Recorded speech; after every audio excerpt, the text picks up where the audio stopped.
Important announcement. All are requested to switch off their mobile phones. I repeat, all are requested to switch off their mobile phones.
सफलता तब हासिल होती है जब इंसान दुनिया को नहीं खुद को बदलना शुरू कर देता है। इसी खासियत को मद्देनजर रखते हुए दिनांक 3-4 मार्च 2022 को केरल केंद्रीय विश्वविद्यालय और शिक्षा संस्कृति एवं उत्थान न्यास के सम्मिलित प्रयास के अंतर्गत नई शिक्षा नीति 2020 कार्यान्वयन रणनीति आगे की राह विषय पर 2 दिवसीय गोलमेज सम्मेलन का आयोजन किया जा रहा है। इस सम्मेलन में उपस्थित सभी विद्वजनों का स्वागत है।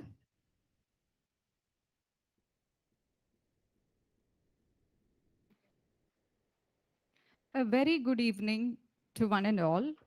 Welcome to the two-day roundtable conference titled Strategizing NEP 2020 Implementation, the Way Forward, organized by the Central University of Kerala in association with Shiksha Sanskriti Uthanyas from 3rd to 4th March 2022. Strategizing NEP 2020 implementation, the way forward, is a pioneering effort from the part of the Central University of Kerala to deliberate the praxis and pragmatic aspects as part of implementing the National Education Policy 2020 announced by the Ministry of Education.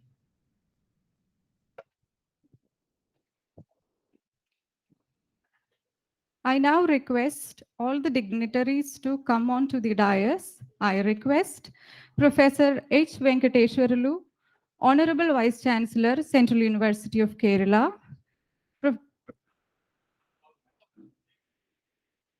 Professor Amrit G. Kumar, Dean Academic, Professor V. Venkataramana, Vice Chairman, Telangana State Council of Higher Education, Professor Kattimani, Vice Chancellor, Central Tribal University of Andhra Pradesh, Professor K. Shiva Prasad, President, Kerala Chapter of ABRSM, Professor Subramanya Yadapaditya, Vice Chancellor, Mangalore University, Dr. Satish CP, Professor P. Kanagasapapati, Chairman ICSSR,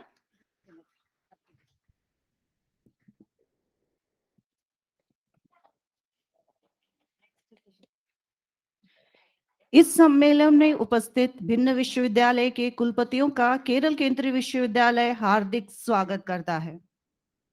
कार्यक्रम की शुरुआत विश्वविद्यालय कुलगीत के साथ करेंगे।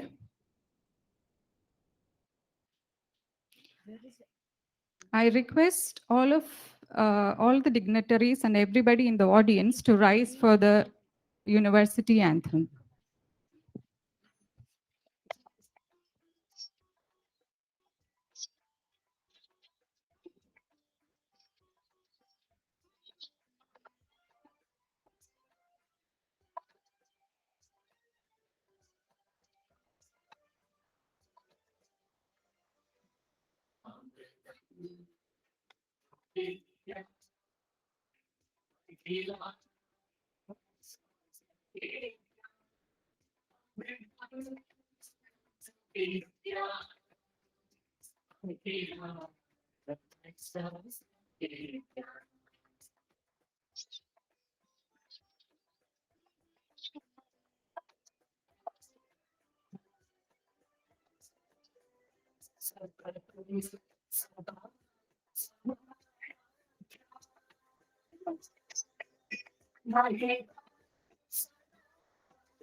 Professor H. Venkateswarlu, our Honorable Vice Chancellor, has been the master brain behind the conceptualization of the conference and an inspiration to all those who have been working towards this program.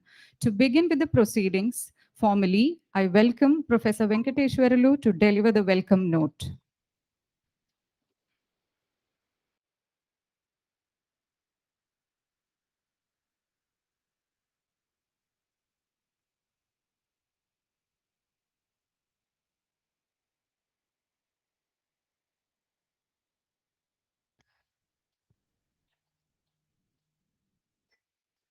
A very good afternoon to all the faculty members of the Central University of Kerala and all the educational leaders and thinkers who have been contributing to the education ecosystem in the country.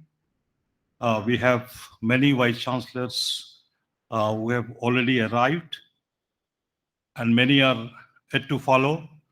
Some are coming online.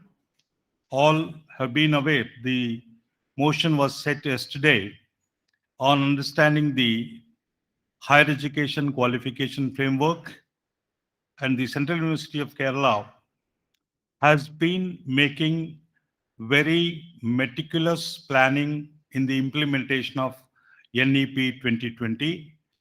For that, I'm thankful to all the faculty members who have been very active. Before I say a formal welcome to all my colleagues from different universities who have really toiled their way to come here to the place of Kasaragod in search of and to guide us on the strategizing NEP 2020 implementation, I've been following that there are two concerns of the century for globe. Two serious concerns are sustainable development and social equity. And both the concerns of the globe, India included, can be well answered with the education, with the quality education. They are possible. NEP 2020 is a great phenomenon to take the nation forward that focuses on the outcome, defining what cognitive capacities are to be built, and also defining how to make citizens socially, ethically, emotionally responsible and responsive. I'm glad we have Shiksha Sanskriti Udanyas with us as partners in the great mission. I would call it as a strategic mission that has begun for the whole country at the Central University of Kerala. Please give a big hand for all the country people that we have started. We have taken the beginning. Like many people have told me that, yes, sir, it is, and in fact, I was told that, this word is taken by already by some of the universities, that what is the NEP 2020 implementation strategy? So strategy is what we have started. And I'm also glad that Ministry of Education is guiding and helping, and the ABRSM leaders of Kerala and also the country, they are helping us in shaping the program. We have participation of 30 plus educational leaders and thinkers gathering online and offline to sketch strategies for the NEP 2020 implementation. And I'm sure at the end of the program tomorrow at 5 p.m., by 5 p.m., we would come to certain clear-cut conclusions on how do we strategize. That is, where do we begin? Where do we go? How do we go? These are the main questions that we would be answering through. And I would like to request all the coordinators of the program, all deans or the managers of the different sessions to leave at least some 10 minutes of interactive session in each one. In each program, we have given about 8 to 10 minutes to each vice chancellor, and the end of the session, at least about 10 minutes so that all faculty could interact, because very, very important aspects of the national education policy have been planned into sessions. And I'm thankful. I wholeheartedly welcome. I don't know whether I'll be able to name all the people, but at least some of them today in this session. I'll begin with my very good friend, Professor Kattimani. Please give him a big hand. Professor Kattimani, a very, I would say, senior most vice chancellor of the Central University. This is the second time that he's holding a vice chancellor position. He's the vice chancellor of Central Tribal University of AP. Professor Venkat Ramana from Telangana State Council of Higher Education, Professor Bhattu Satyanarayana online, Professor KB Das of Jharkhand, he will be online, and Professor Shiva Prasad, President ABRSM, Dr. Satish, Secretary, I think he is in the audience, ABRSM, and Professor Kanaka Sabapati, who is acting as the ICSSR Chairman, He will be joining shortly. He's attending a program, being sitting here in Delhi. He's attending a program. So you understand that everyone is a busy person, but Professor Subramaniam also has joined us from Mangalore University. So you understand that everyone has joined. There are many, like we have our friend Professor Krishnan. Please, you can stand, from Central University of Tamil Nadu, Vice Chancellor. So all these people, they have really encouraged us. Professor Sunny, our own person, our Law University Vice Chancellor. So all these people have joined, and I hope, I'm sure that we are likely to have a very good academic feast, and also academic inputs, and also academic strategy to implement the NEP 2020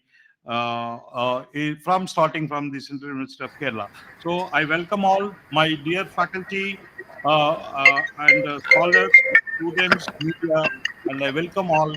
Thank you very much for taking up this great job and participating in a wholehearted way. And I'm sure till tomorrow we'll be participating intensely, and then we'll try to come up with a beautiful workout strategy on NEP 2020. Thank you very much. Thank you very much, sir, for your inspiring words and warm welcome.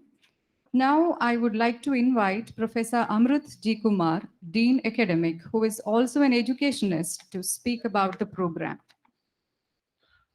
Most respected Vice Chancellor, Central University of Kerala, Professor H. Venkateswarlu sir, other dignitaries on the dais, Professor Katimani sir, Bhattu Satyanarayana sir online, Chitti Bhukshan Das sir online, Professor K. Shivaprasad, Professor Subramanya Yadapaditya, Sunny sir, Professor Krishnan sir, and other respected members, faculty members, deans, heads, and other members of the organizing committee, Udhanyas members, welcome to all, or one good evening to all of you. In fact, while talking about this program, my job is to introduce this program. While talking about this program, it's almost everything is clear. What is this is clear for you, when it is clear for you, and how it is going to be organized, you are going to experience it. The only one important question that we have to answer is, why is this particular program? So while answering this particular program, the question of why, I would believe that a single sentence which is coined would answer almost all the questions. The word coined is success. SUCCES. I am sure that one S is lacking for success, but still one S is not there, but that lack of S we will add at the end, which I will tell you. The first word in the success is yes. Yes, this program is going to be a souvenir for the Central University of Kerala, which we will cherish in our memory, which is going to be the part of Central University of Kerala's history. And we are holding a seminar or a conference by bringing in, almost 25 vice chancellors and the great dignitary scholars into our campus. So this is definitely going to be a souvenir for the history of Central University of Kerala. There goes yes. And the second one is to understand. So understand means, still, even if the NEP 2020 is out, there is a lot of discussions, debates, and confusions about what each provision really means. For example, multiple entry exit system and academic bank of credit and meta university, research university. There's a lot of discussions are going on what they are actually. So right interpretation is not yet been out, so that we in this particular conference are trying to understand what they are actually, each provision is actually, what does it mean actually. So this goes with you.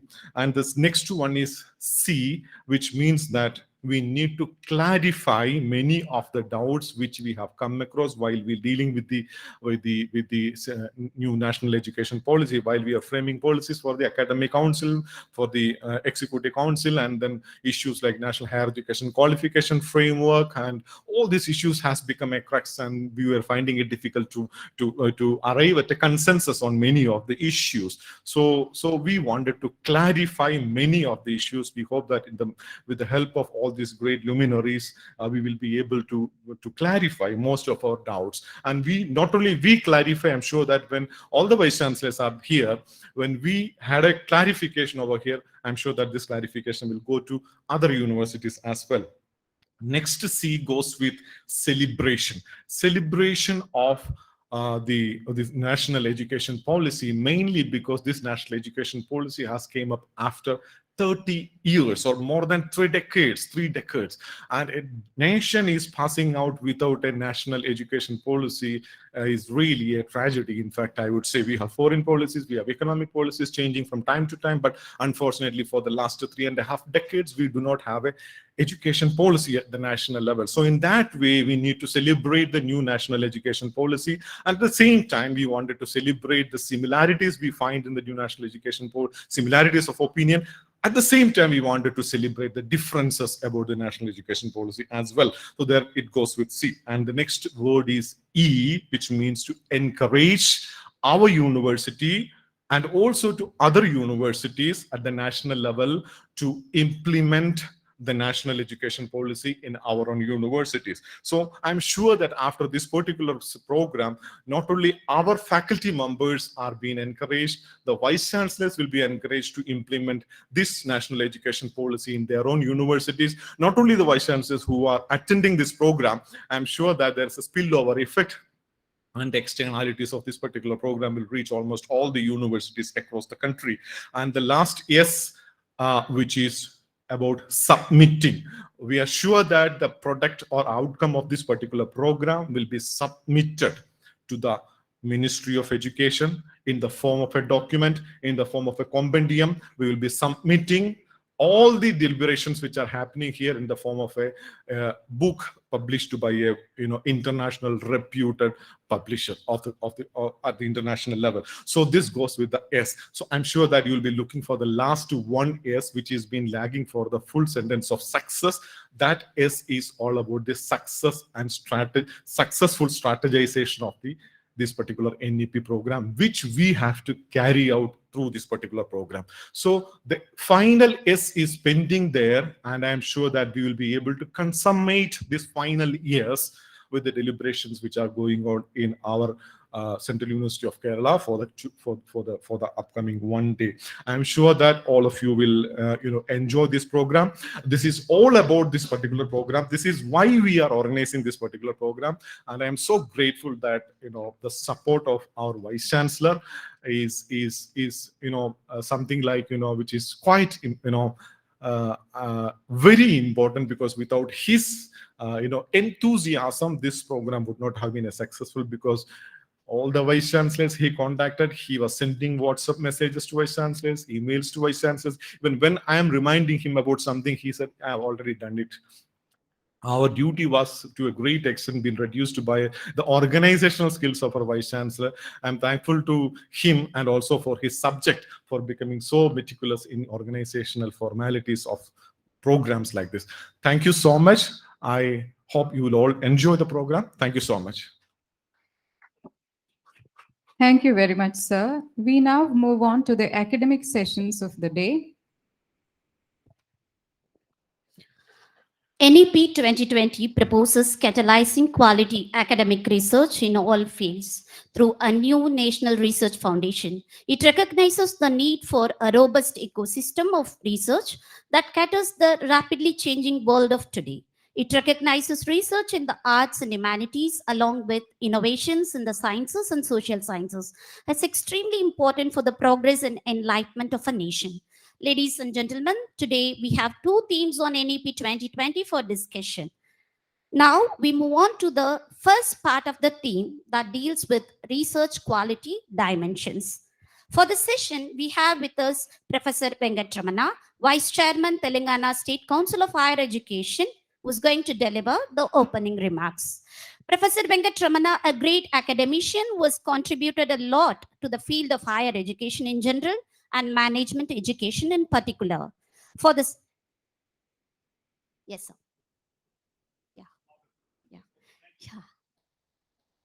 Yes, sir. Okay. May I now invite Professor Arun Kumar, Dean, School of Biological Sciences, to welcome the delegates to the session.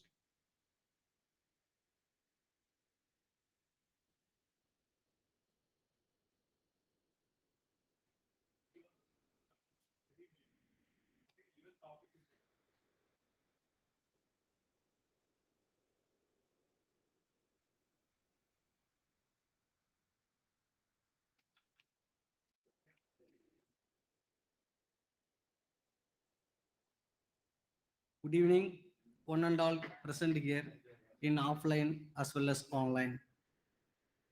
At the outset, I welcome our Honorable Vice Chancellor. Speak 2 minutes. You don't have more than 2 minutes. No,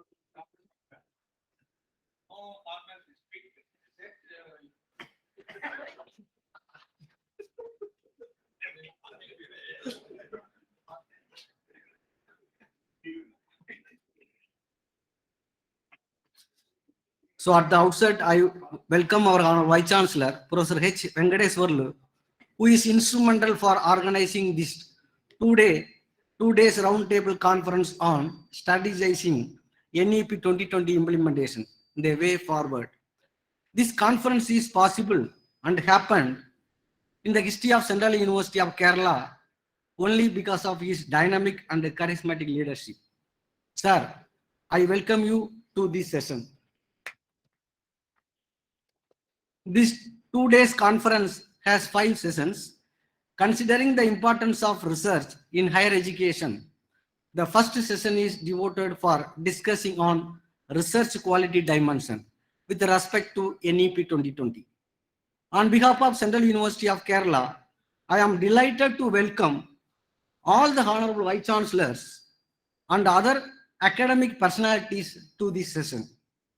Particularly, I am extremely happy to welcome the resource person of this session, Professor Kattimani, Vice Chancellor, Central Tribal University of Andhra Pradesh, Professor Pattu Satyanarayana, Vice Chancellor, Central University of Karnataka, Professor Sittibhushan Das, Vice Chancellor, Central University of Jharkhand, who is online, Professor K. Sivaprasad, President of APRSM, and Professor Subramania, Vice Chancellor of Mangalore University.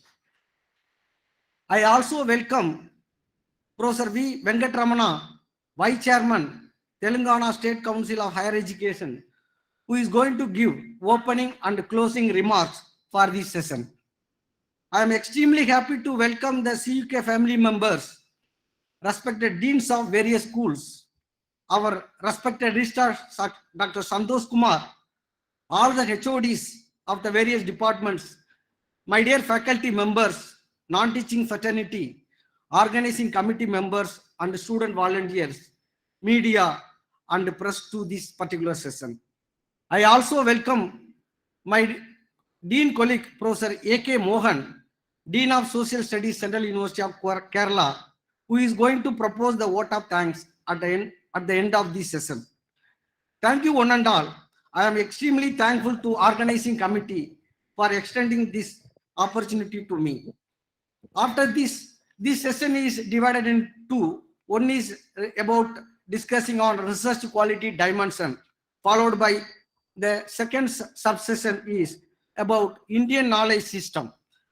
I hope that deliberations with our Honorable Vice Chancellor and academic fraternity coming across India will give enlightenment as our academic dean told when he is explaining about the conference remark. Thank you so much for extending this opportunity. Thank you one and all. Thank you, sir. Now, I would like to invite Professor Venkataramana, Vice Chairman, Telangana State Council of Higher Education, to deliver opening remarks.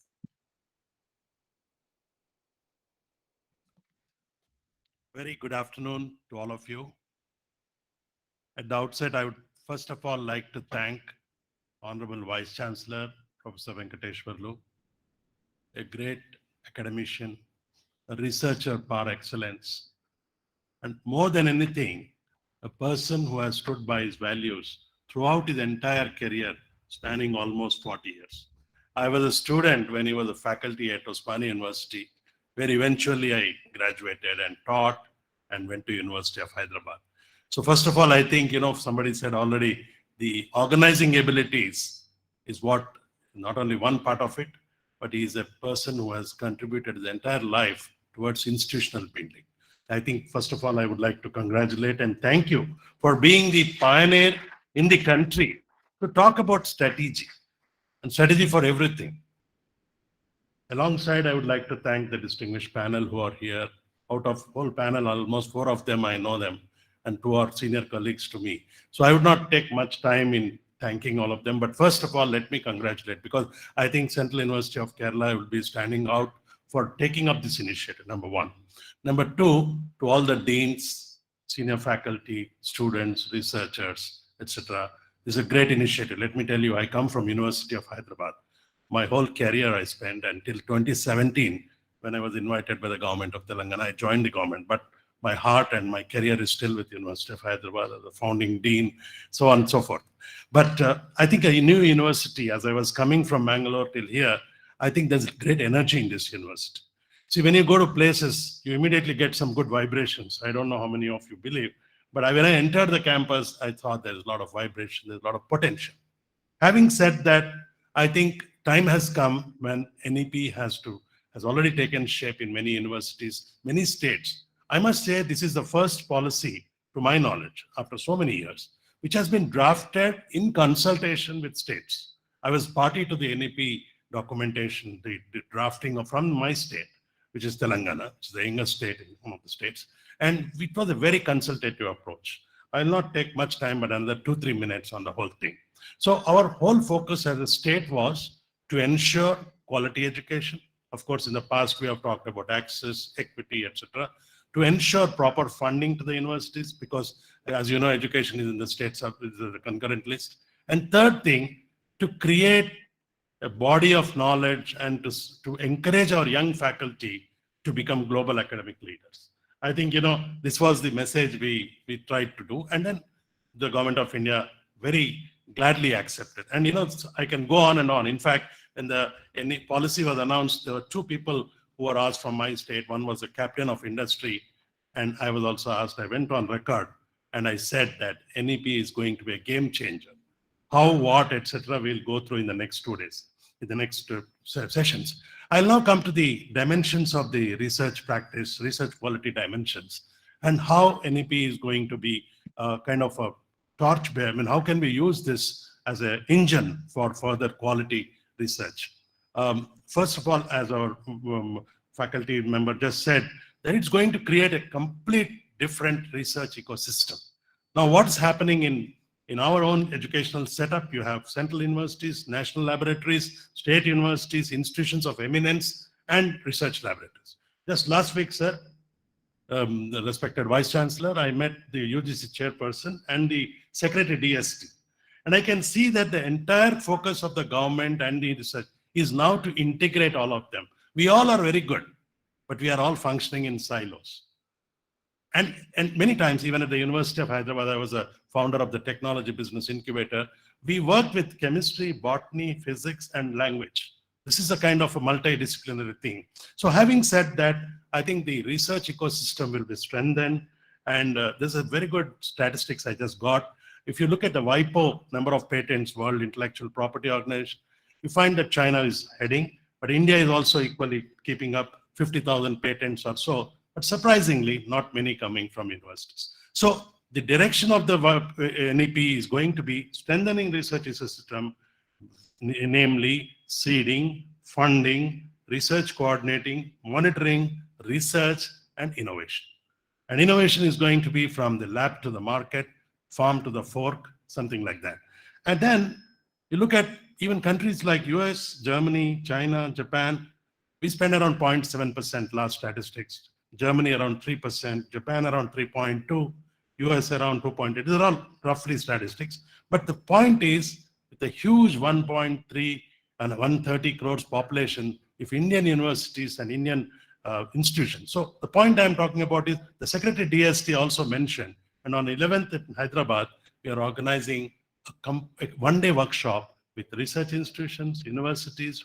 So my request is that this session would be very interesting, very top-notch academic leaders. I know Professor Das, Professor Bhattu Satyanarayana, Professor from Bangalore University, all of them So if we can come together and by tomorrow, as the initial remarks were said, if we can come out with some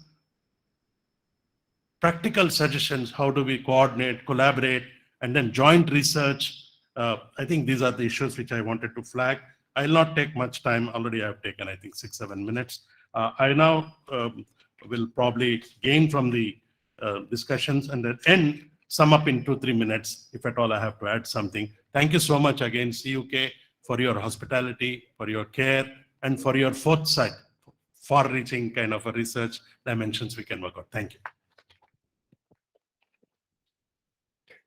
Thank you, sir. May I now invite Professor Kattimani, Vice Chancellor, Central Tribal University of Andhra Pradesh. Professor Kattimani is a renowned personality in the field of literature and higher education and is the recipient of Karnataka Rajyotsava Award, the second highest civilian award in Karnataka for his remarkable contribution towards higher education. Thank you, madam, for kind words. Namaste. Good afternoon to you all. Professor Venkateshwarlu Garu, my good friend and honorable Vice Chancellor of this great university. Professor V. Venkatramana Garu, Professor Battu Satyanarayana, Professor K. Shivaprasadji, Professor Subramanya Edapaditai, Honorable Vice Chancellor of Mangalore University, my good old friend, Professor A.K. Mohan, Professor Kanaga Sabhapati, Professor Krishnan, Professor Sunny, Deans, Head of the Departments, teachers, research scholars, and friends. I extend my heartfelt thanks to Professor Venkateshwarlu to given me an honor to visit his beautiful university and you all. Research quality and dimensions are, this is the focus issue of this session. Because of time constraint, I will restrict myself to some ideas of mine. This university is in a most geographical junction of this area.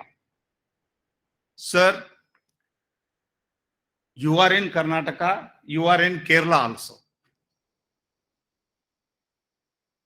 You are amid the people of who love to talk Kannada only, who love to talk Telugu only. Sorry, Malayalam only. This is the beauty of central universities. And you have a wonderful neighborhood of ingenious people, active people, hardworking people, people who love to go abroad only.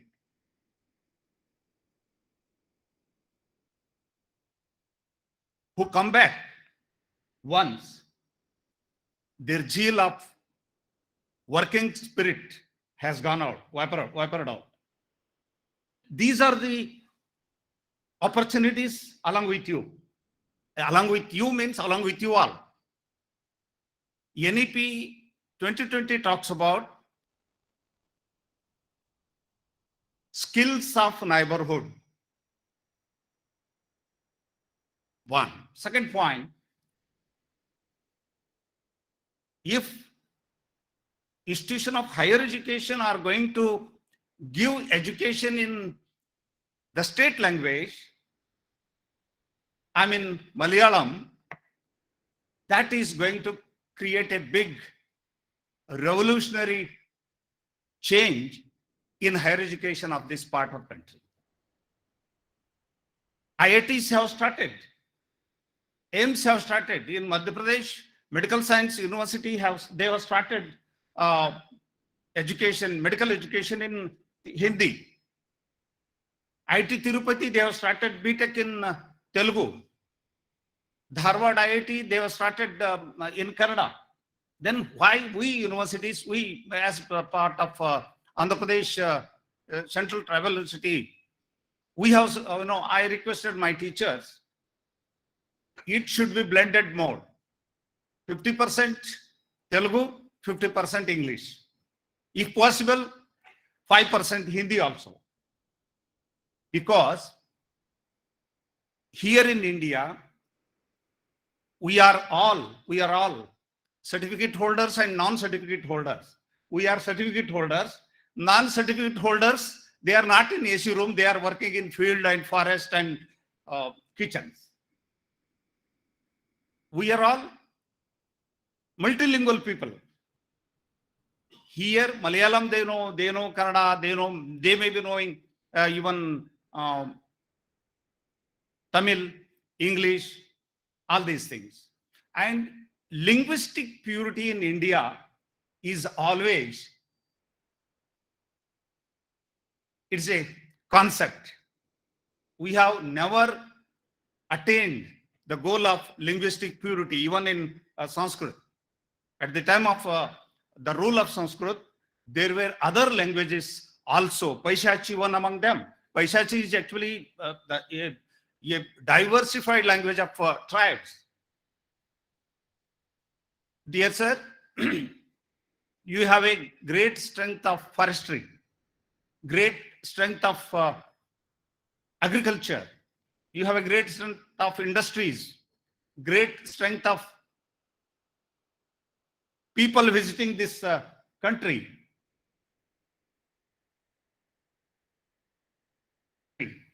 Who are going outside the country, what are their needs?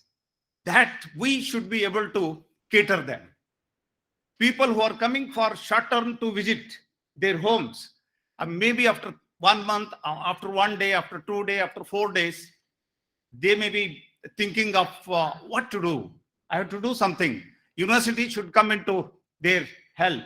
In fact, if a chance is given, sir, I would like to request you, you just invite them. We should have a data who are visiting their homes, who are leaving their homes. We should have data in our hands, who are coming here, their strength, their weakness, their linguistic strength, their technological strength, their strength of aqua agriculture, hydro agriculture and construction strength. These things we can coordinate accordingly. Immediately they can be invited to talk to our students, teach to our students, sit with our students and teach. Not classroom teaching, to teach skills. And now a boy or a girl has come to this university for BSc 1. You have UG, sir? Okay. For UG 1 course where you are. So another 5 years she will be here with us. If PhD, another 3 years, 8 years, they will be here. After 8 years in the particular subject, what will be the 10 years development in the subject? After 10 years, what will be the agriculture pattern, horticulture pattern, even fishiculture pattern, even the seashore of the most vibrant seashore of Kerala. In my state, Andhra Pradesh, we have 974 long seashore.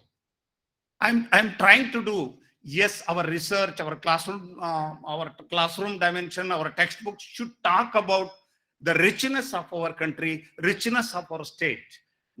Kerala students should know the whole India, but we should not focus on Himalayan range. We should focus on Kerala range. Then only research will be, if the Kerala range research we are doing in mother tongue, definitely we will be able to dream for a big development, big change, as rightly said by our Honorable Vice Chancellor, sustainable development and inclusive equity. Before concluding, I would like to tell why I am here. Another big attraction, Professor Edpadi Thai is here, Professor Venkateshwarlu is here as Vice Chancellor of Central Tribal University. We have one tribe here, Koraga tribe in Karnataka, and here their number is very meager number, around 11,000. They have their own language, but they lost their language. Only around 2,000 people are capable to understand, capable to talk in their own language. I am in touch with Niti Ayoga, touch with the tribal ministry, and touch with many people that we should do something for this. So I have a request for this. My good friends, two vice chancellors, three of us could make a big project for integrated development of this unfortunate tribe. With these few words, I conclude myself. Sorry for I have taken much time. Thank you. Thanks for patient hearing. Jai Hind, Jai Bharat. I think I just like to interfere into what Professor Kattimani has said. I think we have a lesson for all the departments. A wonderful thing he has come out. That is, I think it would go into conclusions. Research patterns need to be, in fact, I was getting many research patterns of all the departments need to be focused wherever it is possible on the local activity and the local requirements. I was just looking at, as a management expert, I was looking at tourism. Can we do some tourism research?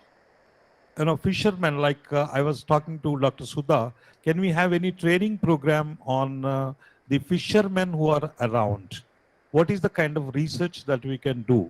So here, the statement comes very clear. He has gone to so many issues, but we can say the research as suited as we probe into the local needs of the whole state of Kerala. And I'm sure that will be very innovative and that will be very utilitarian, and that will be also amenable to the NEP 2020. And tomorrow, NRF is going to come. The National Research Foundation is going to come. The funds are, I think next speakers will come. The funds are, the draft is being made to give, how to give funds to the institutes. Actually, I hope you will be aware that that is what is the exercise that is being worked out today in UGC. Research Development Grant, our Dr. KB Das, if he is there, he will talk about that particular. There is a team by Dr. KB Das, then there is a professor, Vice Chancellor from Ramashankar Dubey, and there is a team working out. So therefore, we'll just take a note and I'll not talk about more. So local pattern. And my suggestion to all the departments is, we can, in the next academic council only, a statement of research direction should be brought out by all the departments. This is the takeaway from this particular session, only from one speaker. Please go ahead. Thank you, sir. Ladies and gentlemen, we have with us Vice Chancellor, Central University of Karnataka, Professor Batu Satyanarayana, joining us online.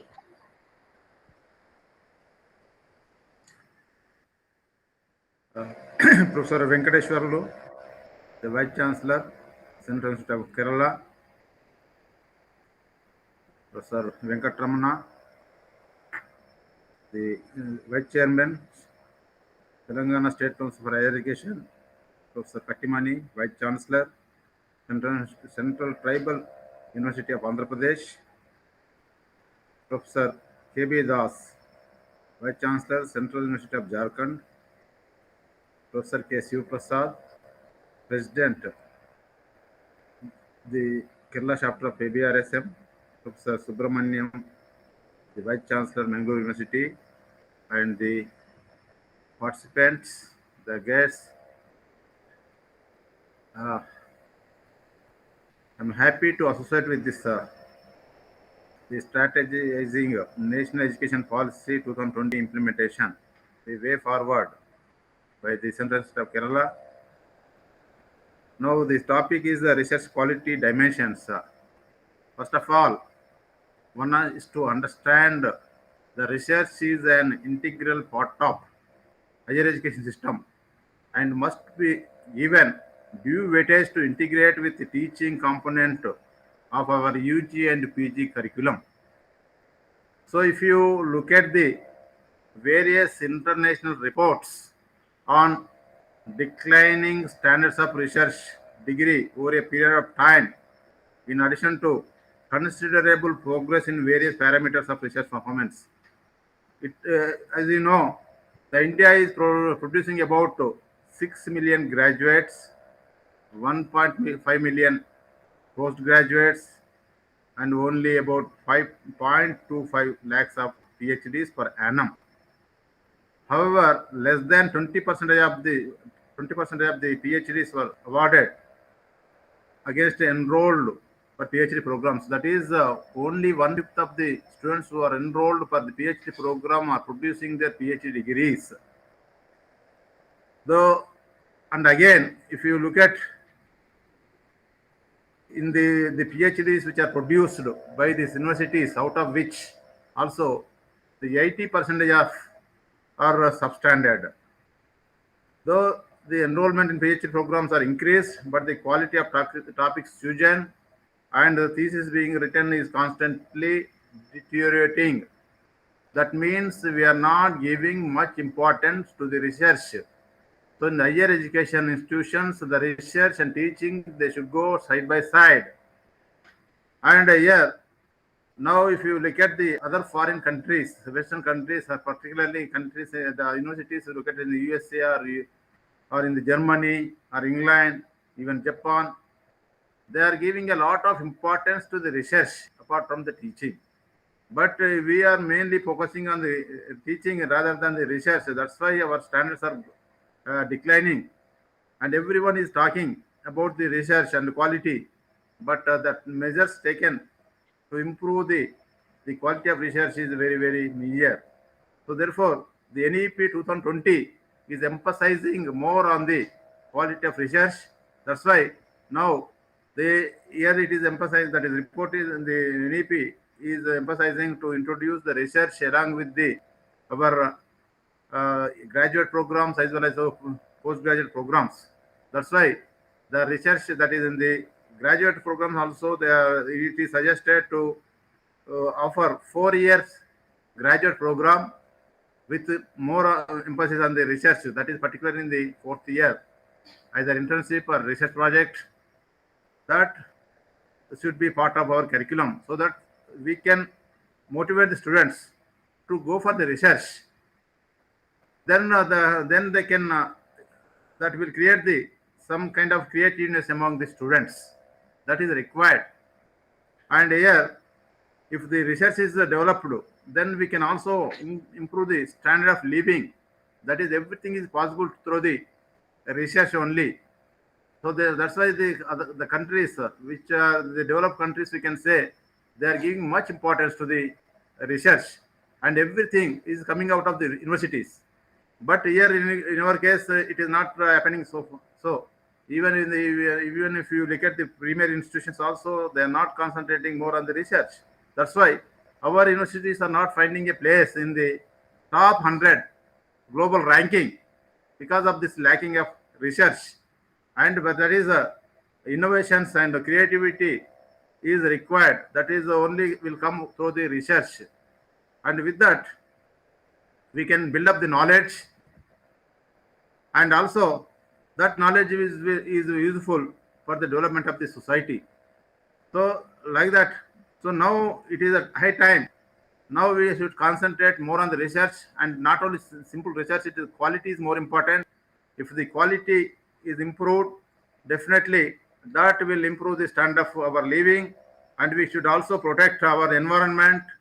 And when we go for the development, so therefore the sustainable development is required nowadays. That is possible only through the research. So therefore, we should give more emphasis on the research in the higher education institutions.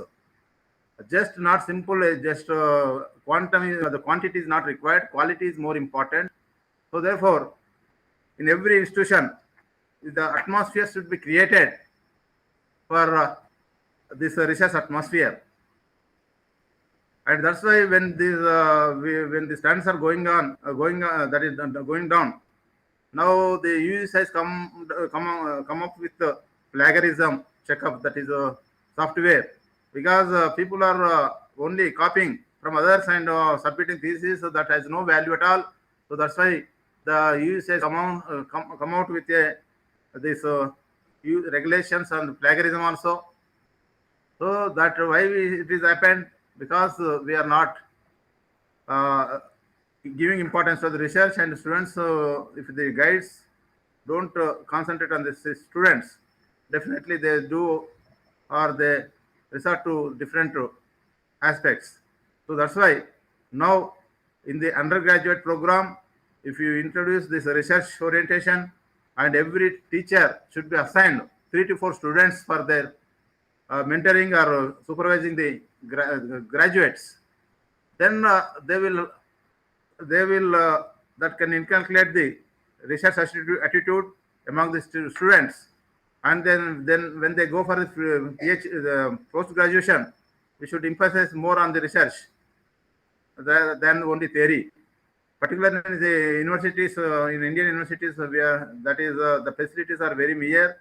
So we, particularly central universities where the facilities are more, we can create the research atmosphere, and some conditions should also be created. So for science students, like the sophisticated instruments should be created, and also for social sciences, they should be sent to the field for a surveys, and the quality of survey should be done, and the teachers should be monitored on that one. So that is teachers and students should work in institutions the day and night without wasting your time. Otherwise, we will not reach the target. And even if you look at the countries like China or Japan, you know, Japan was totally, the economy of Japan was damaged during the Second World War, and that was struggled a lot. Now, if you look at the country like Japan, that is now is a we are calling it as a developed country because of the research. Now, because of the dedication and commitment, they achieved that position for everything. So comes the innovations are required. Now we are facing this pandemic, this corona pandemic. That's why now the college was we closed for the offline. Now we are on online mode of teaching. So in this online mode of teaching, so we are enjoying this. Even I am addressing from this Karnataka University, because of these facilities. All this happened due to the innovations, and because of this, we are enjoying all these fruits. So therefore, all these are the result of our research. So that kind of, for everything we are depending upon other countries. We are importing technology because we are not putting a lot of efforts for the research. That's why we are importing, and for that, a lot of our exchequer is going to away in the that is in the name of the foreign exchequer. So our universities, if you develop the research, if you produce, we need not depend on others for technology, for any development. That is the need of the hour. The universities should come forward and develop the create a research atmosphere, particularly for quality research. Even if you look at the China, even it is the population wise, it is larger than India. But if you look at this particular lands, but there also the land which is usable is less than our Indian land. But now they are calling as a very developed country or superpower, because they are doing a lot of research. They are coming with the latest innovations, even for just for sell mobile phones. We are importing everything from foreign countries. Everyone is using smartphone. So that is why we are not able to produce this. Now this government of India now encouraging to start some this mobile industries in India. So we have a lot of manpower. So that that is some kind of training is required. And if we can modify this also by putting some industry from research, Therefore, we can produce better the instruments. We need not depend on others. Now, by purchasing one that is mobile smartphone, indirectly we are creating employment in other countries. So therefore, if you do the research and you develop and you do the innovations, if you give an input to the startups, definitely we can start industries here that will create, that also solve the unemployment problem, and it also reduces the imports from other countries, and then one day or other day will become a developed country instead of calling as a developing country. So for this, the research is required, but in every state, the university, we should concentrate more on this along with our teaching. With this, I thank the organizers for giving this opportunity. I thanks Manda. Thank you, sir. Next, we have with us Vice Chancellor, Central University of Jharkhand, Professor Siddhi Bhushan Das, who is joining us online. Yeah, Namaskar, everybody present there. Esteemed Vice Chancellor, Professor H. Venkatacharlu, my good friend, his team of deans, head of the departments, faculty members, students, researchers, and my fellow panelists, Professor Venkat Ramana, Professor Katimani, Professor Bhattu Satyanarayana, Professor Siva Prasad, Professor Subramaniam, and the person who will give us really acknowledge our effort, Professor Mohan here. Just referring to my previous speaker here, when he was referring to the imperatives of research, I want to add one line to that. Not today, but from time immemorial, research and development is considered to be as the cornerstone of all the universities. And we have evidences in our ancient and history. We know that the growth and development of civilization in any aspect, it may be from health science to social science, we owe it to our research. But there is one thing that was not there and now it is there. It is the research was being conducted for the betterment of the humankind. But after the WTO, when the intellectual property right got the approval of the world body, knowledge became the critical to sustain and grow for the countries. And for that matter, we have today, the National Education Policy 2020. And for that matter also, we can recall what our Honorable beloved Prime Minister has said, that how productively we can use this coming 25 years. That is when India will be reaching 100 years of independence, 2047. This 25 years, which is called as Amrit Kal, and this should be used in such a manner to establish this country as a knowledge superpower. And for that matter, he has said, unless we make our country Atmanirbhar, a self-reliant India, this will not be possible.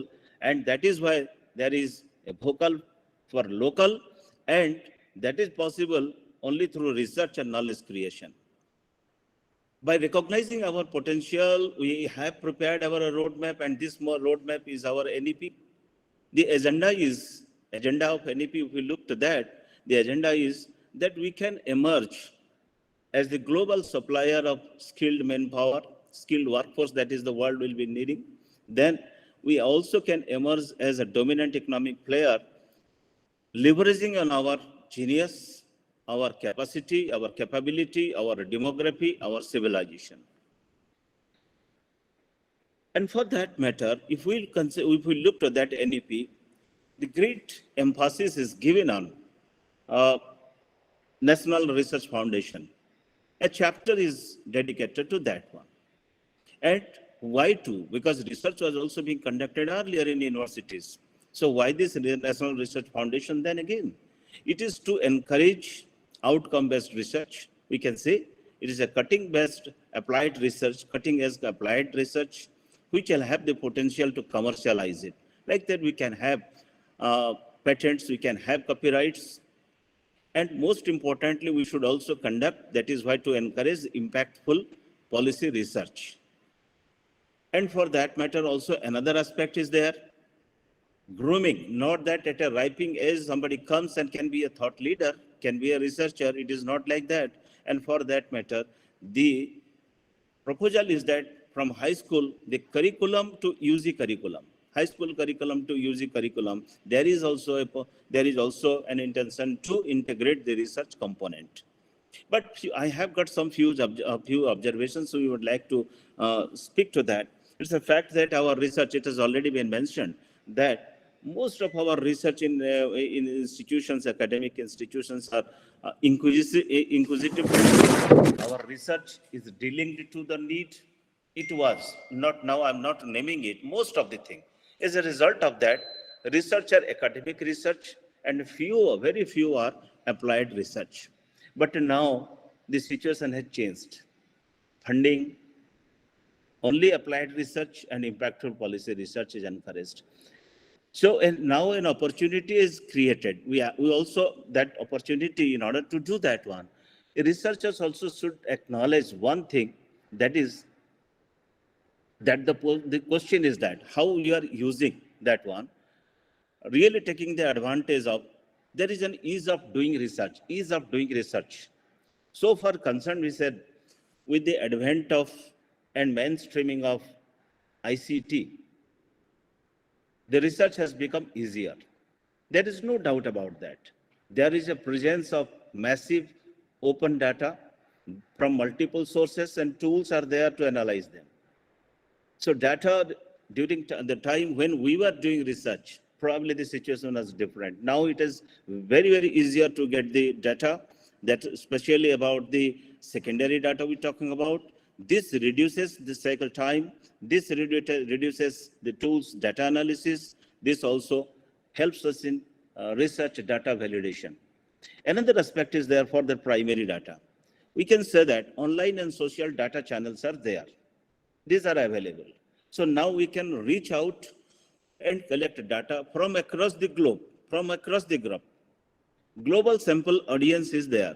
If we want, we can get the data from them within a short span of time and at a low cost.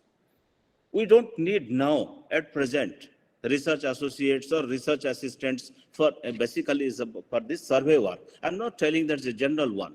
In many aspects, we don't need it now. Researchers now also can form research and discussion groups. And research and discussion groups, these groups are really preferred modes of idea dissemination and informal peer reviews and ideation. We can talk about that. We can say crowdsourcing of related ideas, related ideas, and if we required course corrections, that also we can go for that one. And so far the preparations are concerned are there. Nowadays, what we find, research has come to such a stage where there is, we are facing a lot of competition and cooperation. So competition and cooperation are sure, because on the one hand, we are talking about competition, how to get more, and on the other hand, we are also looking for collaboration. So competition and collaboration are sure and certain to grow. For that matter, also university had to strengthen the project management capability to respond in time and ensure a quick turnaround time. So but that is one part. With regard to the dimensions, I can say is about, there are various components about that. One aspect is about your students. Now we have to identify brilliant students from higher secondary level, higher secondary schools, and orient them towards research and knowledge creation from the school level itself. At least now, 2 days ago, 2-3 days ago, probably there was a science day.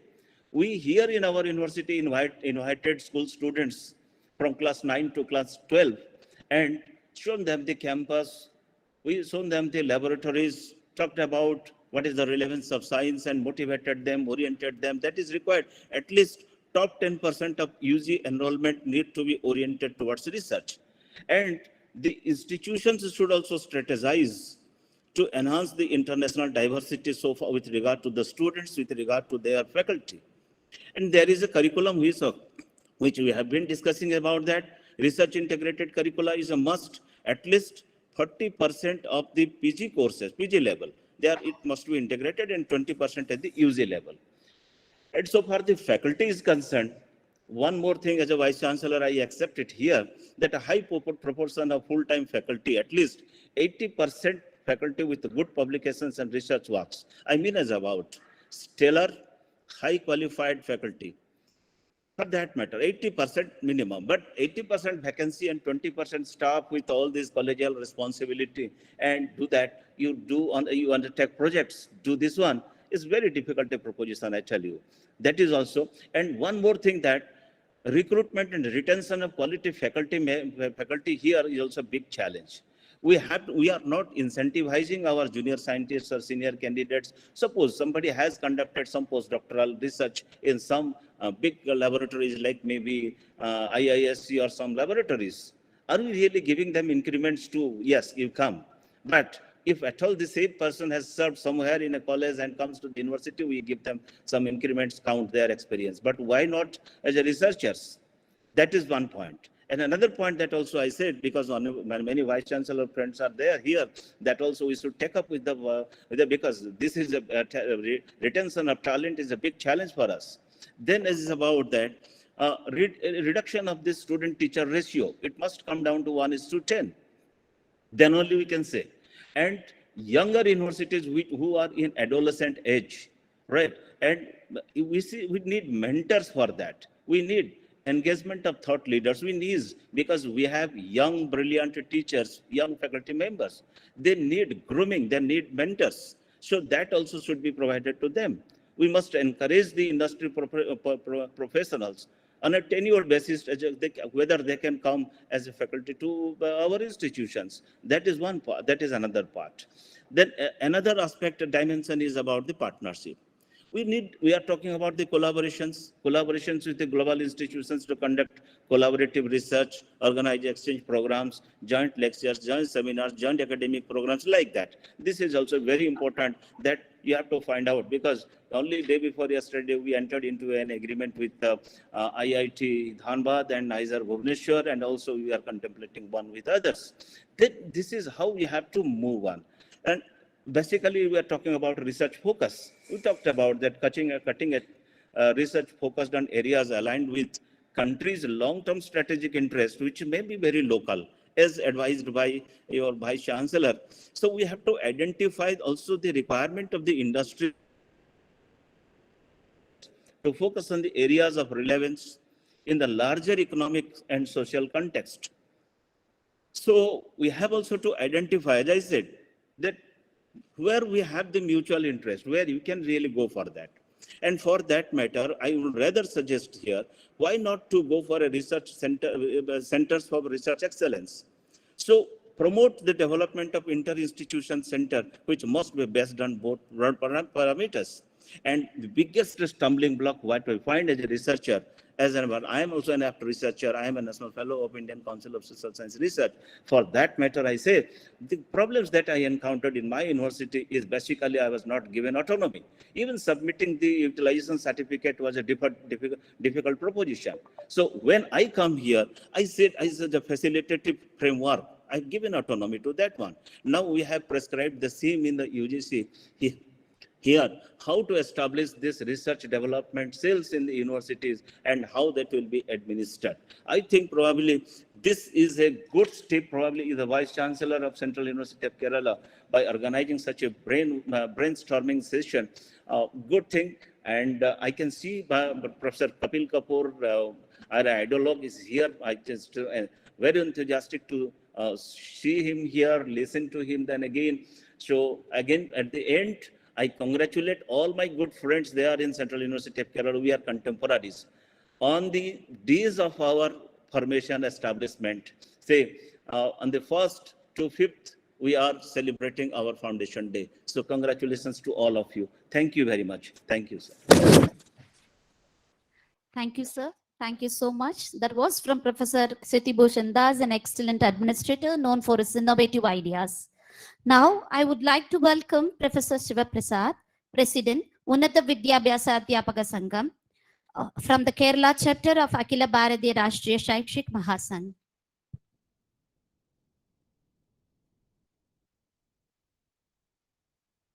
Most respected Professor H. Venkateswarlu, Honorable Vice Chancellor of Central University of Kerala,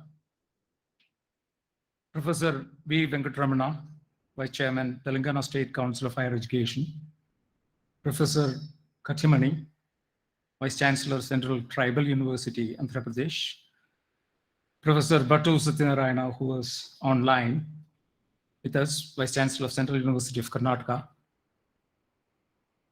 Professor Akshiti Bhushan Das, Vice Chancellor of Central University of Jharkhand, Professor Subramania, Vice Chancellor of Bangalore University, Professor Amrit G. Nair, Dean Academic, Professor A.K. Mohan, Professor Arun Kumar, Registrar Dr. Santosh Kumar, my dear teachers, research scholars, Dr. Indajudan and Mr. Joby representing SSUN, and others who are attending this meeting. Good afternoon and namaste. Some 25 years back, while going through one of the matrimonial advertisements, not for me, I found a sentence that one person was doing research PhD for time pass. That was the advertisement for the matrimony. So Professor Shriti Das was telling about kind of inquisitiveness. The research is just for inquisitiveness. I would like to add, probably before 20 to 30 years, the research was mainly was focusing on, it was more personalized than a kind of in a grand manner. It was not perceived as a global phenomena. It was a personal phenomena. That is why they were giving advertisement like doing research for time pass. I also remember in this context, Manya Swargiya Padma Vibhushan P. Parameshwarji,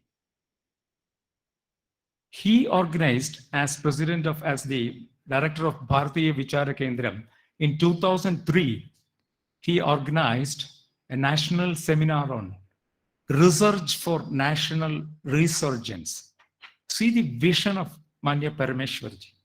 Way back in 2003, he visualized that the research should not be a personal attribute of a person or a researcher. It should be done in a national perspective, or it should be conducted for the national resurgence. But unfortunately, nobody was there in this country who could take this message of research for national resurgence up. That stopped with that particular program. In my opinion, there should be even a global perspective for research. Research is not a standalone system. It is connecting development in various dimensions. Unless we have good research going on in any country, the development will not happen. And this has been there. Many occasions are there. We can prove that due to research, we have developed. The society has developed. The industry has developed. The academy has developed. So in this perspective, whatever research that we do, that we conduct, should be of some resurgence. And if it is national resurgence, we will be benefiting out of that. And India, the need of the hour of India is nothing but a good research, which will support. Professor Das was telling about Atmanirbhar Bharat. Academic research should support the program of Atmanirbhar Bharat. Then only we can develop this country, which is slightly down in this area of infrastructural or physical development. So coming back to the dimensions, as I was mentioning, research is not a time pass activity. It's a nation building activity. All the researchers, whether he's doing some research in science or in philosophy or in language, that person, that researcher should see that I'm going to contribute after my research. I'm going to contribute something towards nation building. If you don't have that particular thought in your mind, then the research becomes a monotonous activity which will probably earn you a PhD degree, but the nation will not get any contribution from you. It should be, again, we should have knowledge creation. Professor Kattimani, we were discussing about the knowledge that is there, in a treasure of knowledge that is with the tribal community. Who is doing research in tribal community, especially in medicine, in democracy? Who is doing a knowledge creation? This research, whatever we do, should create some knowledge which can be beneficial for the entire society, not only in our country, but globally. Tribal societies will have, the research on tribal societies will definitely contribute to the global sustainable development. There is no doubt about that. So we should be thinking about knowledge creation when we think about research. And it is, of course, we need to have research work for our individualistic development, our career prospects, our career advancement. That should be there. And along with that, if you think about society, as a person, I'm a member of a society, I'm a member of a family. What about our family, society, nation, and the globe? We should be thinking about, in that perspective, that our research should contribute to the societal development. And that is one of the dimensions that we should always think about. And the nations, anyway, we are having a lot of problems in the world. And it is now, we can see directly, we can see, though we are thinking about a very prospering Europe, what is the scene now? It is all disintegrating. So we have many issues in the world. So probably we will be doing that in that perspective, that the global sustainability and development of each nation should come. Otherwise, problems similar to what we are observing will come up, and that will probably take our globe, our Earth back to the back to maybe 100 years. So that we should be thinking about the development of a globe as such. So that should be one of the other dimensions. And the dimension, research is always multidimensional. At least it should have 3 dimensions, according to me. One is the length, the other one is the breadth, and the third one is the depth. Length in the sense, the researcher and the supervising gate should have some vision. What to do? That vision is in the length direction. We should see our nation or our society after 20 years or after 30 years at least. Dr. Abdul Kalam is a good researcher. He used to see always 20 years after what will be the condition of India. So that kind of a vision should be there. That is in the length, in the time duration, that should be there. When you come into the breadth direction, it should be all inclusive. We should not be focusing in this line. When we do research, we should be focusing away from us also. Away from my vision will be like this, long vision, but it should be broad also. So that my research will take all the surrounding things into consideration. It should not be a kind of a one-dimensional research, it should be two-dimensional research. And the third dimension that I propose is along the depth. Depth is nothing but the content. For the sake of doing research, nobody should do research. It should contribute some content to the society or community so that the community can get some benefit out of that. These are the three minimum dimensions that we should be looking for. But research is highly multidimensional. There are other dimensions probably that you can think about that. What are the other dimensions? And what we need is, the need of the hour is, there are three major or four major stakeholders, major stakeholders. That is, one is the researcher, the second one is a research guide, third one is the institution or the infrastructure, and fourth one is the society. What are the contributions of these stakeholders in the particular research? What are the qualities of a research guide?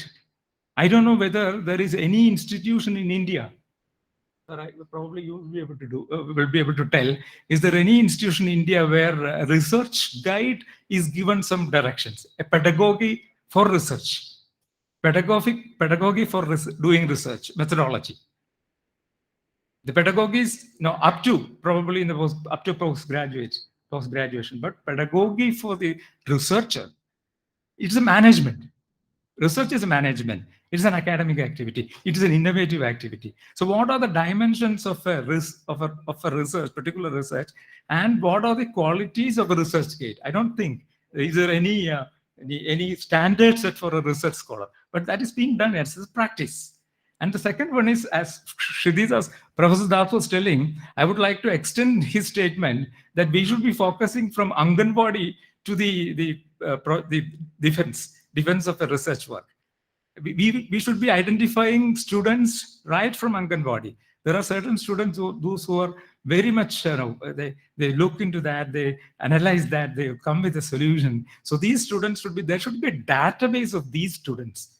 Like the academic database, which is proposed in NEP, it should be a database of students having research content and research mentality. So these people can be mentored, and that those students can be taken up to the level of high-end research. But unfortunately, good researchers are being missed out in the line.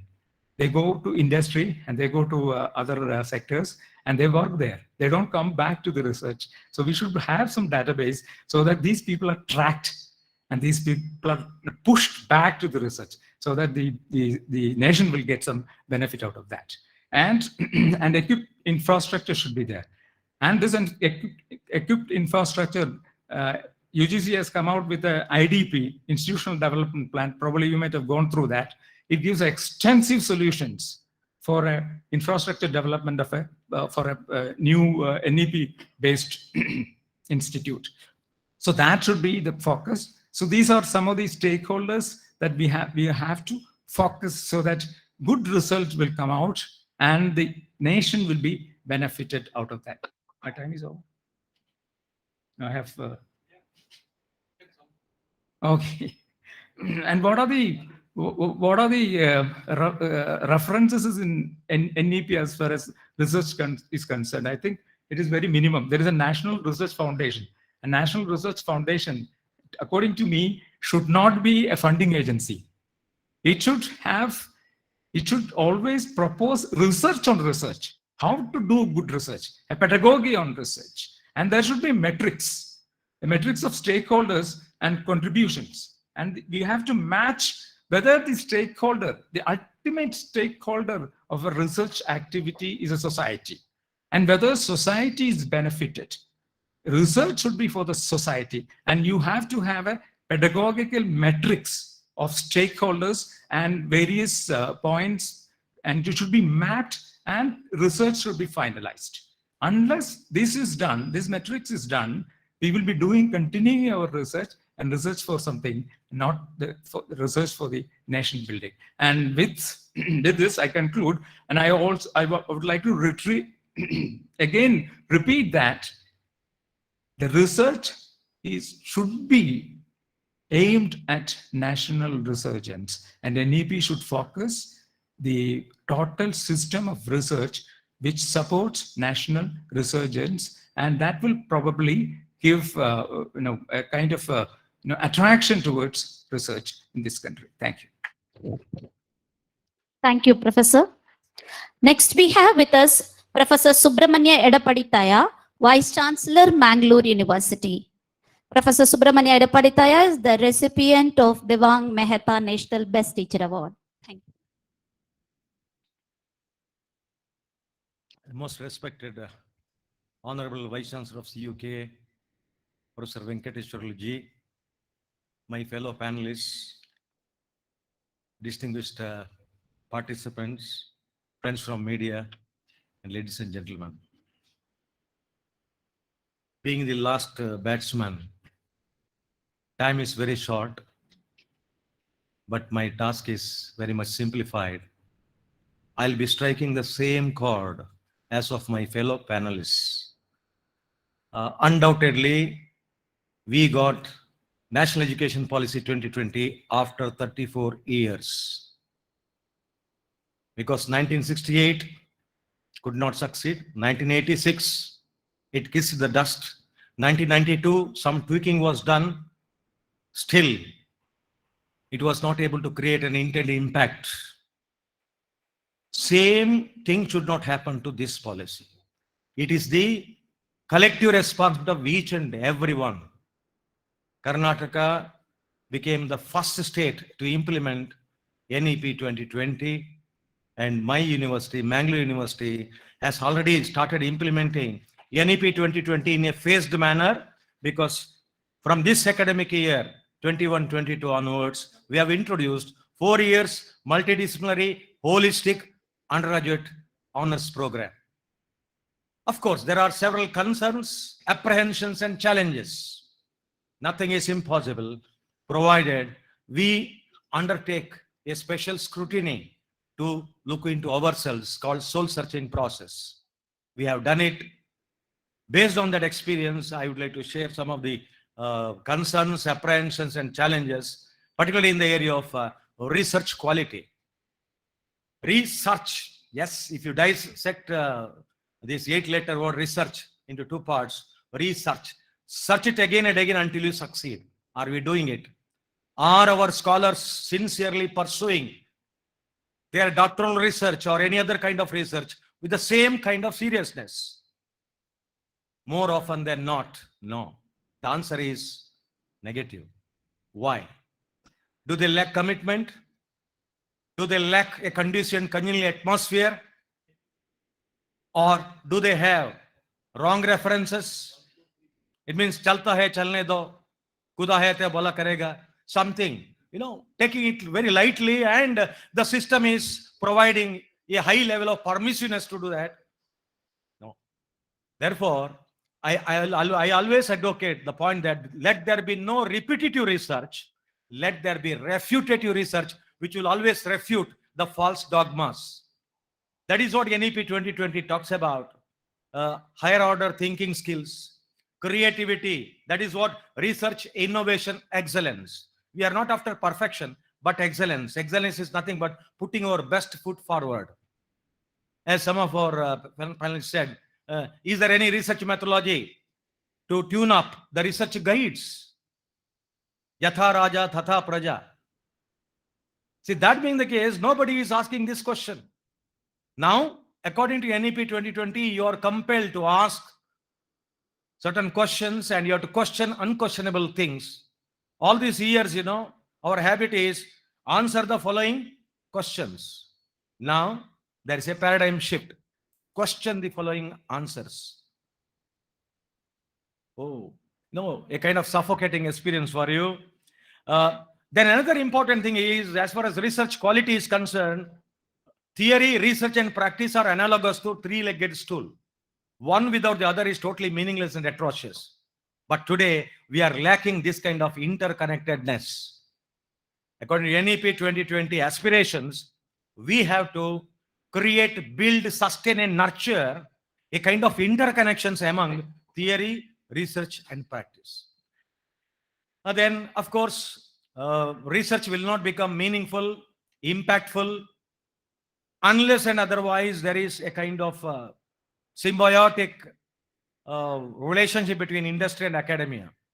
Unfortunately, industry and academia have become strange bedfellows. As a matter of fact, they cannot afford to be strange bedfellows. Then community engagement and service learning. Today is very, very important according to NEP 2020 aspirations. Community engagement is there. Students are going for conducting their enumeration and all field survey, field work and all those things. But the point is with what kind of sincerity they are approaching the enumeration process. Because they are always after shortcuts. Without knowing that, they will cut them short. No pains, no gains. That is what our value system. Because that is what NEP says. Values left in our children touch their destiny more than valuables left to them. But unless we inculcate these kind of values in the hearts and minds of our budding researchers, there is no point in talking about research quality. Quality means error-free performance, zero defect. In what? In our attitude. We have got powerful anti-plagiarism software installed in every university to screen the thesis before the final submission. But I tell you, we have to take care of our own software. Are we listening to our inner voice and carefully watching our inner ethical compass for seeking directions? I cannot cheat you without cheating myself. Enemy always lies within. Therefore, here, the culture of research and the culture and the attitude of the researchers must be fine-tuned. Otherwise, all efforts will be drowned in water. Of course, to cut the long story short, research quality, your strategizing process, implementation of NEP 2020 aspirations in both letter and spirit, all these things will happen when you understand two things. The first one is mindset is the challenge. The attitude is very simple, sir. We have done it even without it. Why should you invite problems and come to grief later on? Chalta hai, chalne do, again, taking it lightly. Oh, we have seen 1968 policy, 86 policy. Now after 34 years, we got this. But state government alone cannot implement it. Central and state governments, they have to collectively do it. It will take longer time than expected. It is easier said than done, Baba. Take it very lightly. So this kind of paying lip service will do more damage than any good to the powerful policy document. Humongous efforts were involved. Nearly 6 to 7 years inputs were written because Professor T.V. Kattimani knows the real pain, the laboring pain. Therefore, we got an opportunity to implement NEP 2020 aspirations in our own lifetime. It's a matter of pride for all of us. But the question is, never put the cart before the horse. Never treat the symptom but the disease.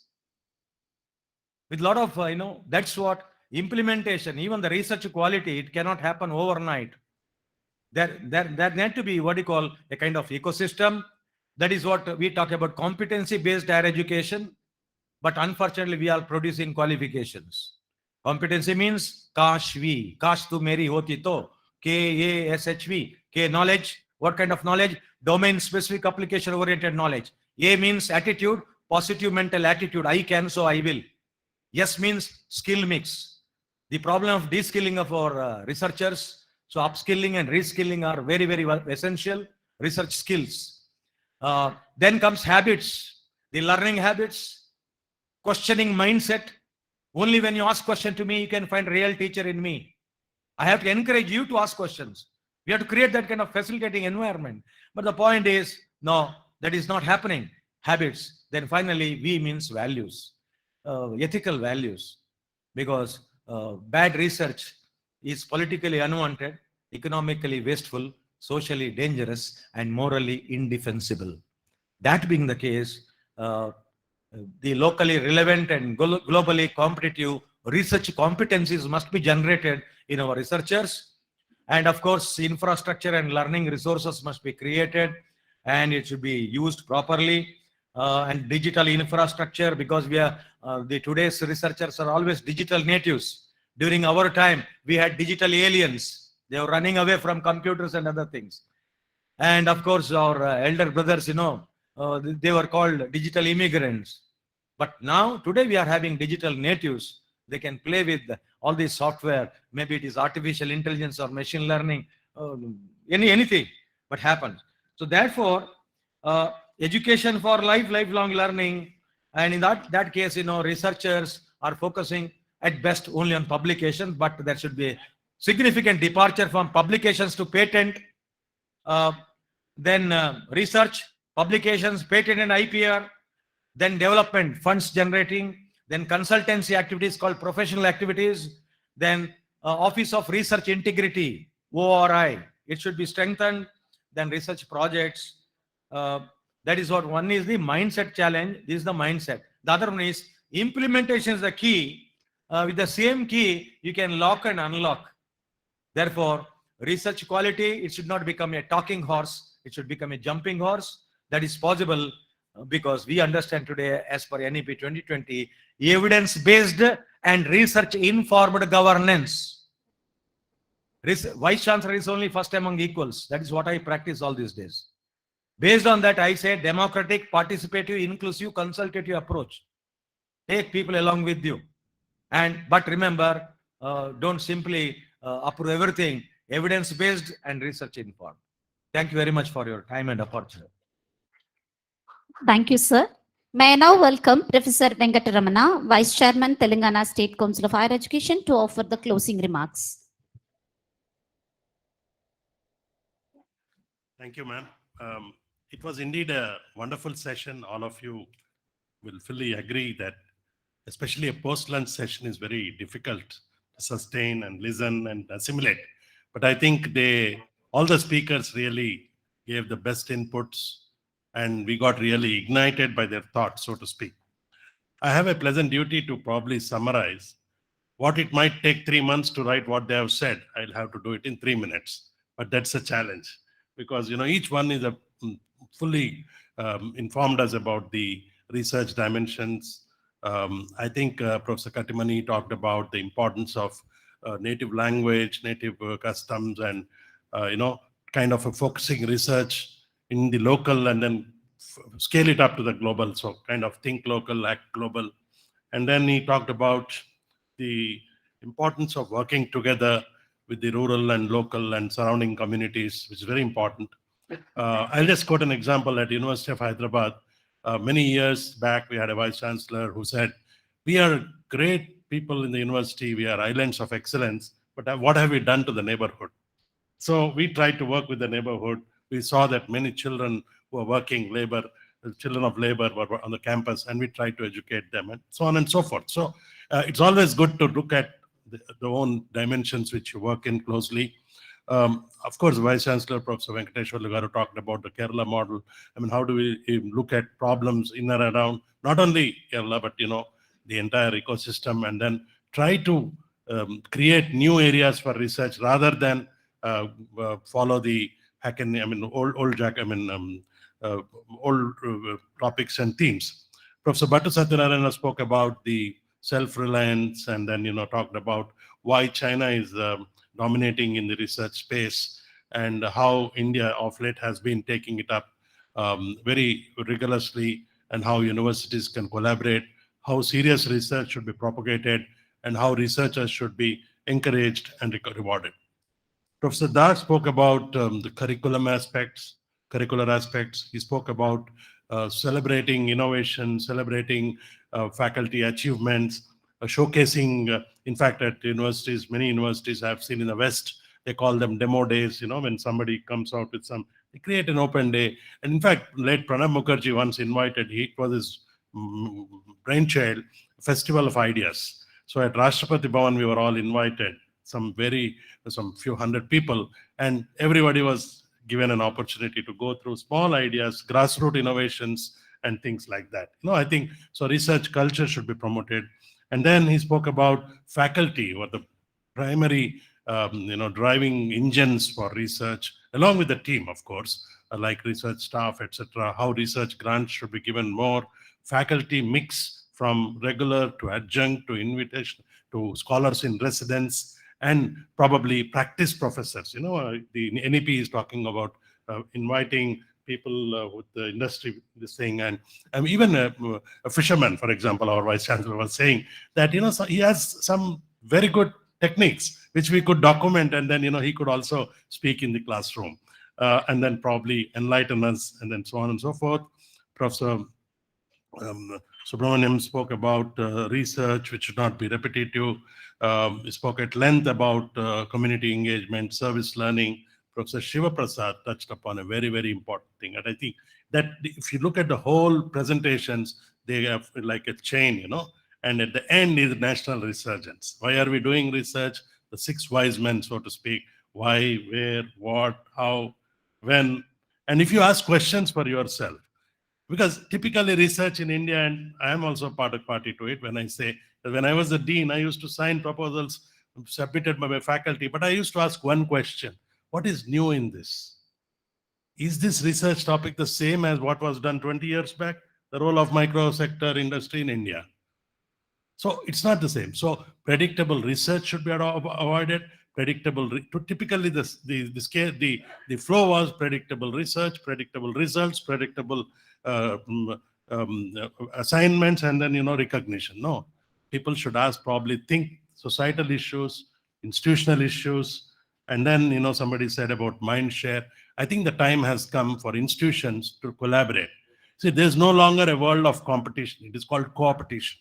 In the business world, people are talking about, if you look at a car, it is made in 5 different countries. If you look at research, it could be proceeding, can be in Yale, it can take shape in Harvard, it can be tested in Bangalore, come to Kerala, and then sold in Denmark. So this is the kind of, if you look at the global research, this thing. And finally, I really appreciate, and all the panelists I'm sure will join, when Professor Subramania talked about values in research, which all of us know, a large number of research institutions have been practicing, but I think we should take them in the serious concern. And then lastly, I just want to once again put on record my own sense of appreciation for this university, and also for the state of Kerala. I forgot in the beginning that in the pandemic, one state which really stood out, and I must tell you, I had series of talks with the principal secretary in education here, and we literally talked about a Kerala model everywhere in the country. And I must appreciate, I think you should all clap for that. Now, it is coming truly from my heart, because there was children who were made to go through the television learning. So I think it's amazing. We would like to also learn from your experiences. Though you're a central university, you can also bring in, for example, Department of Education can bring in a very good paper as to how the pandemic was dealt and how school children were given. And finally, I look forward to a lot of experience sharing in the next session also. Thank you so much for this opportunity. Thank you, sir. Ladies and gentlemen, now it's time to felicitate our delegates. May I now invite our Honorable Vice Chancellor.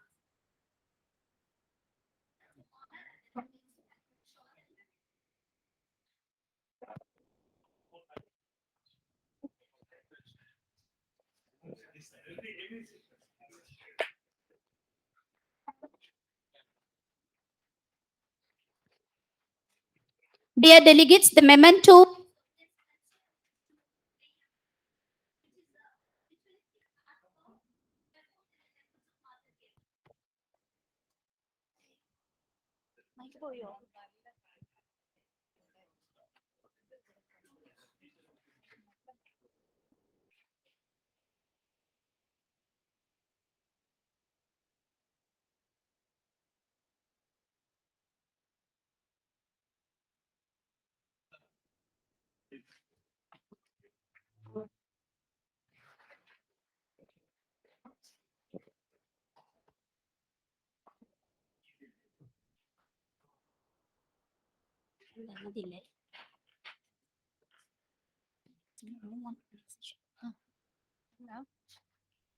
You have to say, it's over. It takes, we come to the end of it.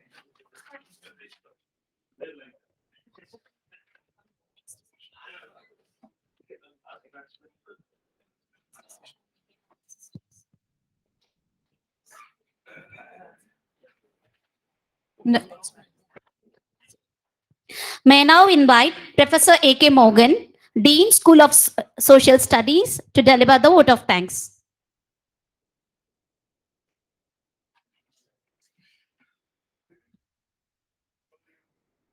Honorable Vice Chancellor, on behalf of the Vice Chancellor, Central University of Kerala, I am here in front of you all. Yes, the National Education Policy is the landmark moment in the history of education in India. It seeks to strike the perfect balance between the traditional and the futuristic epistemology. As a policy, it transcends beyond the setting lofty goals and lays out a strategy for attaining the targets laid out. Impactful research output is the essential component of quality education, and it is a key indicator of nation's commitment to humankind. India has always been excellent in terms of producing impactful research. India is ranked 13th among the world nation in terms of highly cited papers, according to 2020 report, Ma et al. NEP aims at taking the main nation a step further and envision Bharat Vishwa Guru, making India the guru to the whole world.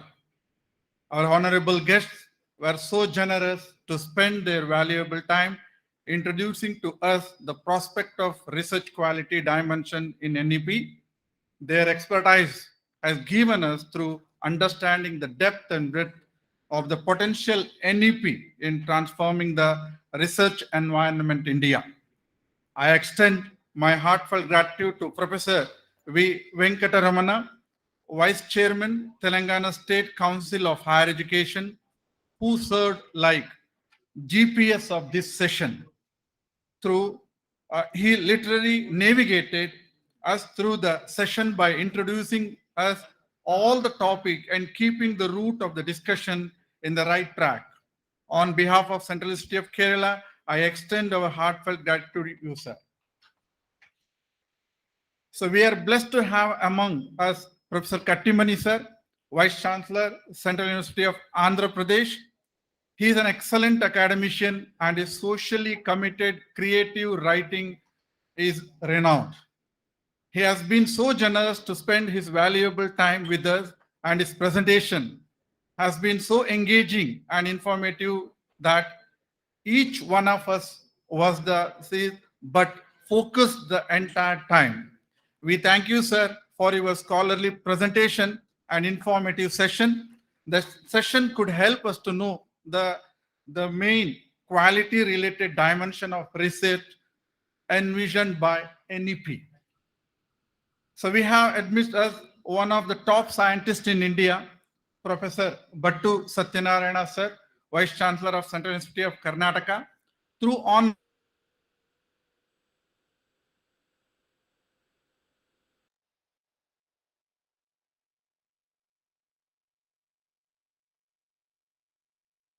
spending your valuable time with us, for helping us to get acquainted with the potential that NEP holds in the promoting research in India and how it can take India to the height in the global level.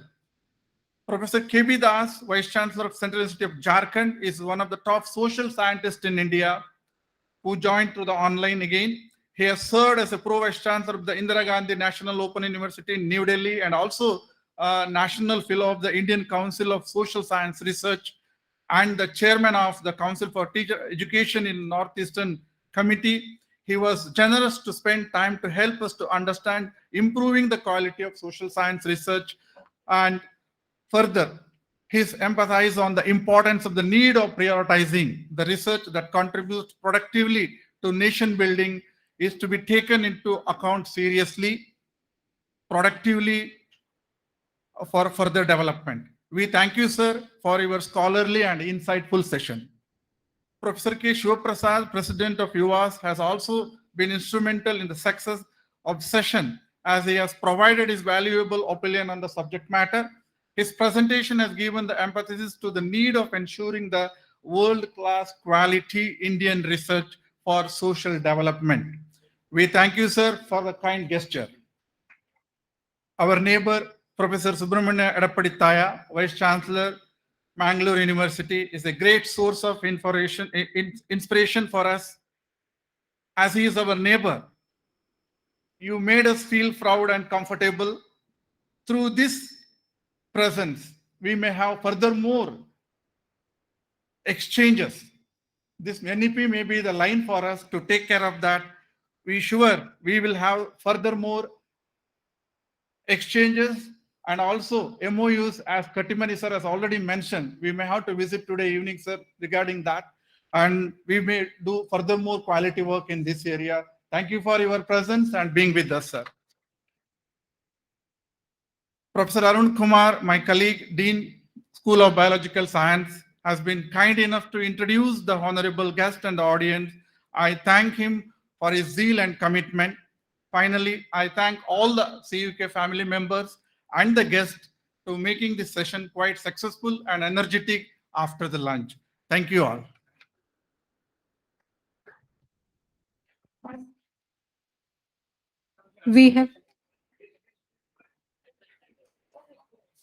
We have come to the end of the first session.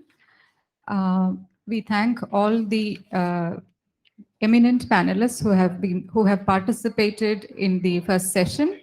Now we move on to the second theme of today, that is Indian knowledge systems. NEP 2020 delineates the promotion of Indian knowledge systems as important for both the nation and the individual. Cultural awareness and expression are recognized as means to building a positive cultural identity and self-esteem. We have 6 eminent panelists for this session. I invite Professor Kanaga Sabapati, Professor M. Krishnan, Professor K.C. Sunny, all the delegates to come on to the dais. We also have 3 eminent panelists joining us online. Professor Kapil Kapoor, Professor Ganti S. Murthy, and Professor Sri A. Vinod. All of them will be joining us online.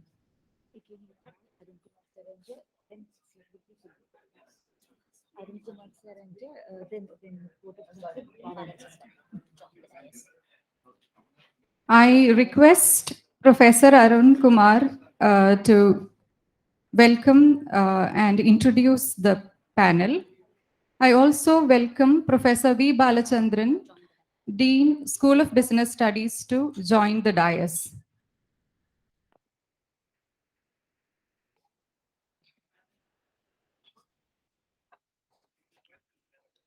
Thank you. I hope that there was a great brainstorming discussion about research quality dimension, which is contributed by the eminent panel personalities.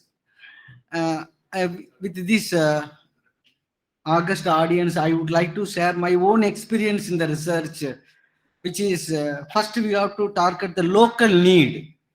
When last December, I made a good impact publication about the growing algae that is a source for a highly valuable compound by using the dairy waste generated in dairy farm of Kerala. So that I published in the high impact international journals. That again, our Vice Chancellor used to tell faculty members to take the information published into the daily newspaper so that local people will read and benefit. Accordingly, I have done it.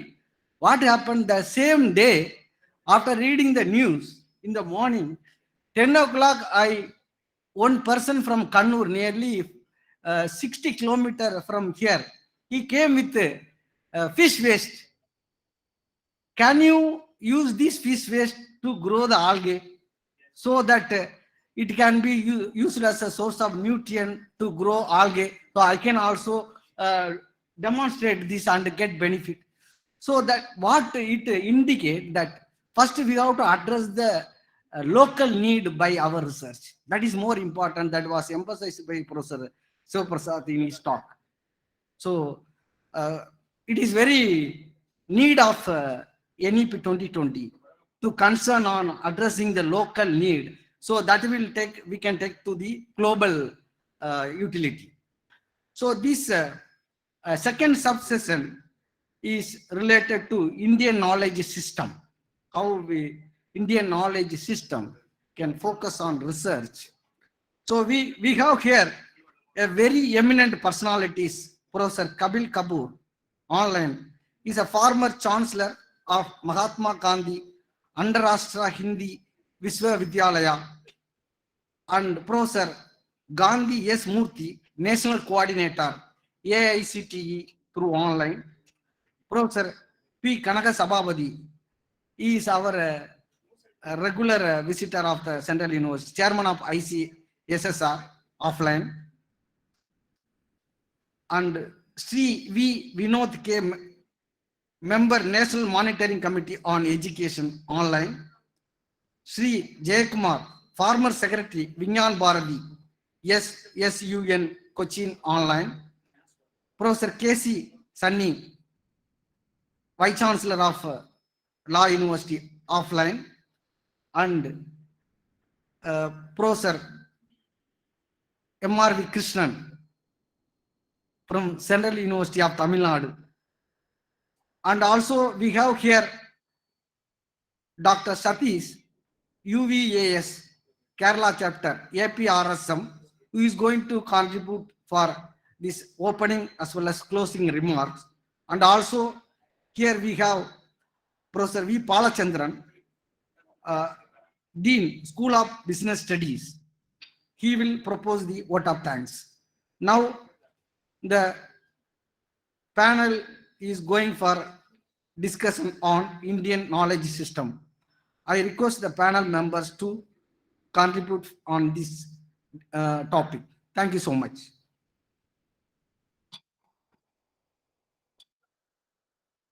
Thank you, sir. Allow me to welcome Dr. Satish CP, Unnata Vidyabhyasa Adhyapaka Sangham, to give his opening remarks.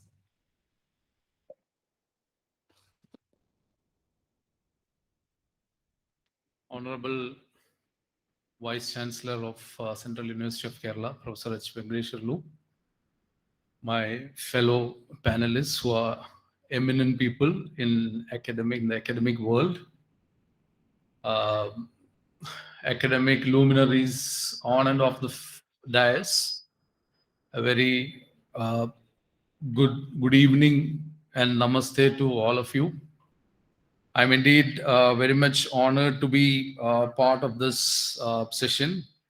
Actually, I'm supposed to introduce or make opening remarks on Indian knowledge system.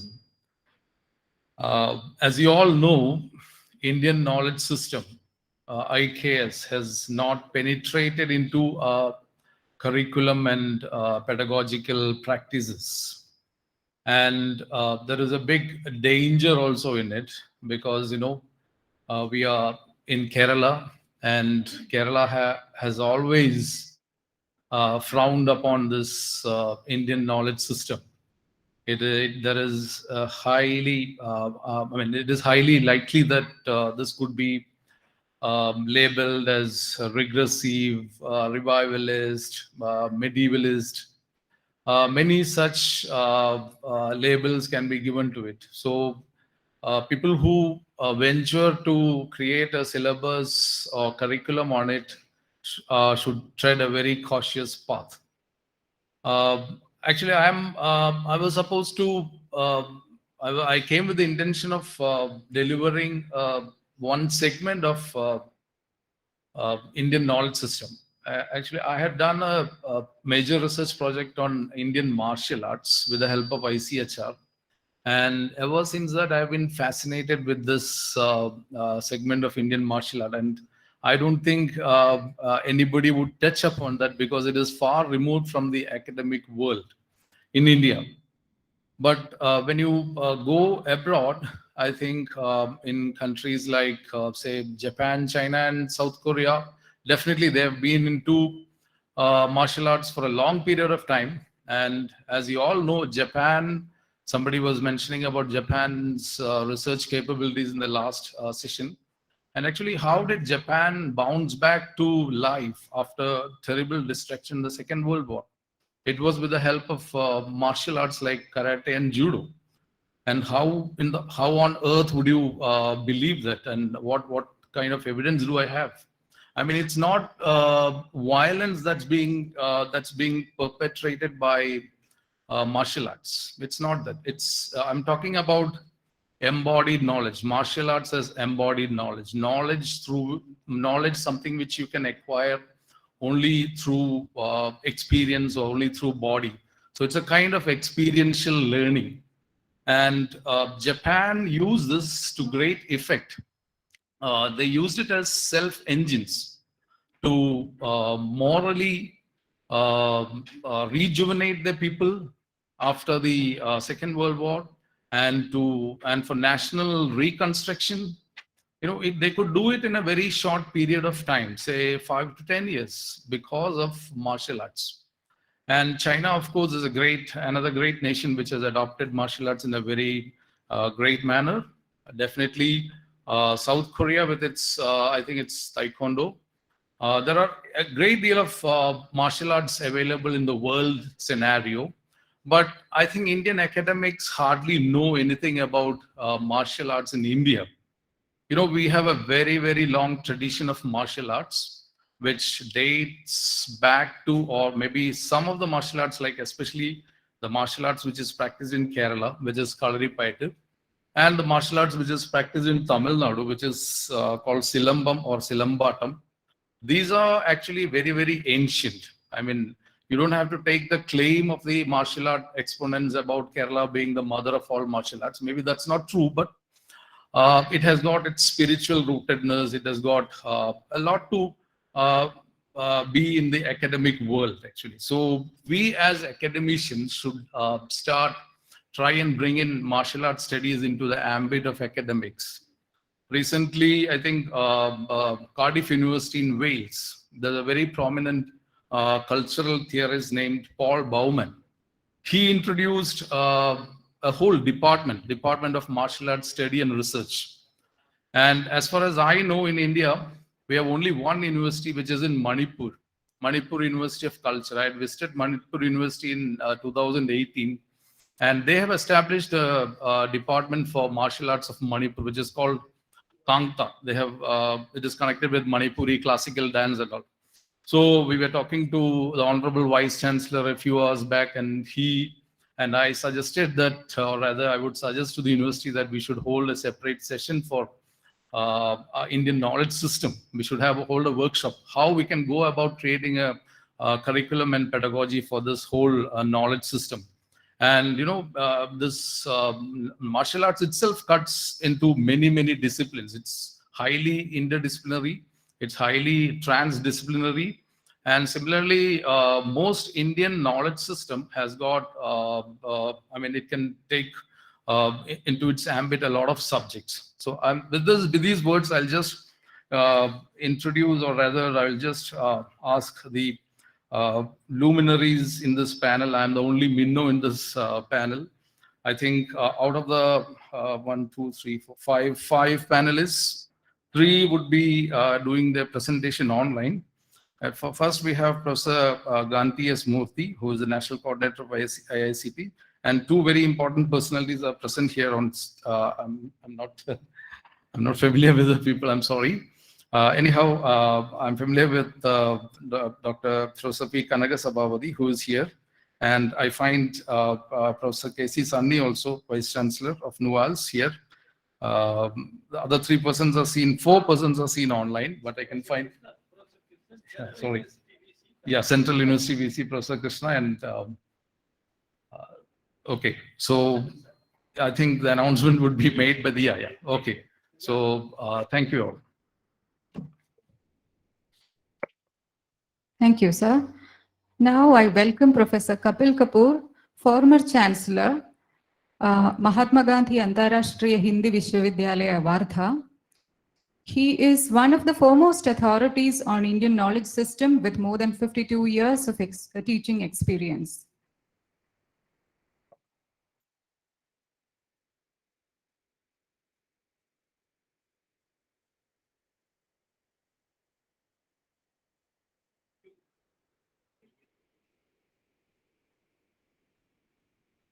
Mute.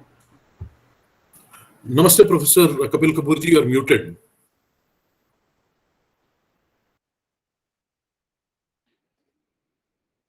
I should be audible now. Am I audible? Yeah. Yes, sir. Sabko namaskar, and thanks to the young lady who introduced me. Uh, I'll start by first taking note of two statements made by our good friend who made the introductory remarks. The first one was about, I'll first take the second one, about the Indian martial arts not being known. In fact, in the CBSE optional elective course developed in 2010 to 12, we have a module on martial arts, and it is basically focused on Kerala. And we have traced the growth of martial arts into Kung Fu in China. So allow me to say that the martial arts, Malakhamb, etc., they are not unknown. They are not unknown up in the north also. Secondly, an observation was made that because we are in Kerala, so Indian knowledge system can cause problems. I think ignorance always causes problems. I will make three observations. Number one, if Indian knowledge was so regressive and so obsolete, why should in 1891 Harvard University translate 91 Indian texts into English? And why should those texts then be translated into all the European languages? They were clever enough to tell us that Sanskrit is a dead language, and we cheerfully accepted it. But they worked with that dead language and made it alive and created in 19th century Europe a whole new discipline and produced a galaxy of thinkers by interacting with classical Indian thought. I think we are all aware that in 1795, the first chair in Sanskrit was established in Copenhagen, and by 1807, every university in Europe had a chair in Sanskrit. And 19th century Europe, all bright young men were doing Sanskrit as our young people are doing commerce or computer these days. And you name the number: Schopenhauer, Kant, Humboldt, and Schelling, and Schiller, and Ferdinand de Saussure, Roman Jakobson, Trubetskoy. You can go on. They were all Sanskritists. And they created a new discipline, structuralism, a new thought. And that structuralism is the foundation of the contemporary European thought, right up to postmodernism. It was followed 91 translations by Harvard Oriental series, followed by 50 translations in the Max Muller series. 123 Sanskrit and Pali texts, mainly Sanskrit, were translated into English 1891 onwards. So kindly give up the notion. The problem is, since we do not know, we mostly we people think that what we don't know is not worth knowing. I think we should get rid of that. And thirdly, I just said that Europe interacted with the classical Indian tradition in 19th century. They created a discipline of a thought movement. They produced thinkers, galaxy of thinkers. You know that Ferdinand de Saussure, who is father of structuralism, he was a professor of Sanskrit in Geneva. He was a professor of Sanskrit, and his PhD was on the genitive case in Sanskrit. Roman Jakobson, the great Russian, the linguist and philosopher, his PhD was on the Vedic mythology. And Trubetskoy, the father of structural phonology, his PhD was on Rig Veda. Therefore, sir, kindly let us Let us get out of the mindset that we are dealing with. In fact, the NEP itself is partly responsible by talking of ancient Indian knowledge. Have you ever heard anybody in the West talking of ancient Greek knowledge? Has anybody in the West called Greek knowledge ancient? No. Has anybody in the West talked about ancient Plato, ancient Aristotle? No. We keep doing it. We distance them. Ideas don't age. Ideas don't have a caste. Ideas don't have a religion, you see. And we must remember, sir, we created zero. We created the value of pi. We were the first to calculate the distance from the earth to the sun. We have the first book of phonetics. We have the first book of arithmetics. We have the first book of etymology and in the world. And you can go on and on, on and on, on and on. If we had not invented the numerals, which are called hindse in Arabic, and we also use the word hinse. Hinse simply mean hindse, from Hind. If the zero and the numerals had not been invented, you will not have any of your artificial intelligence today. I'm glad that Europe is now hanging on to artificial intelligence because they have discovered that they lack natural intelligence. So they have to depend on artificial intelligence. And they think that the robotic mind will overwhelm the human mind. I am sure it will not, but that's another subject. Now, I am supposed to speak on Indian knowledge systems. I'm sorry that I got distracted by these some observations, and I thought that I must provide the necessary correction for the wind, as they say, correction for the wind. Now, this NEP originally was a 482-page document, and it was variously called New Education Policy or National Education Policy, and it had a lot of waffle, 482 pages. It was reduced to 60 pages with great effort by a set of people. And even now, if you read it, it is, it is repetitive and it is rambling. And certain words are, have a high frequency of occurrence. For example, world class, quality education, equitable, access, multidisciplinary. You can count how many times these words appear.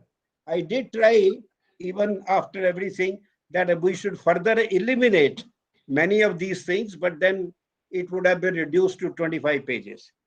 The important thing is, where is the policy in this? Do you have a policy? What is the policy?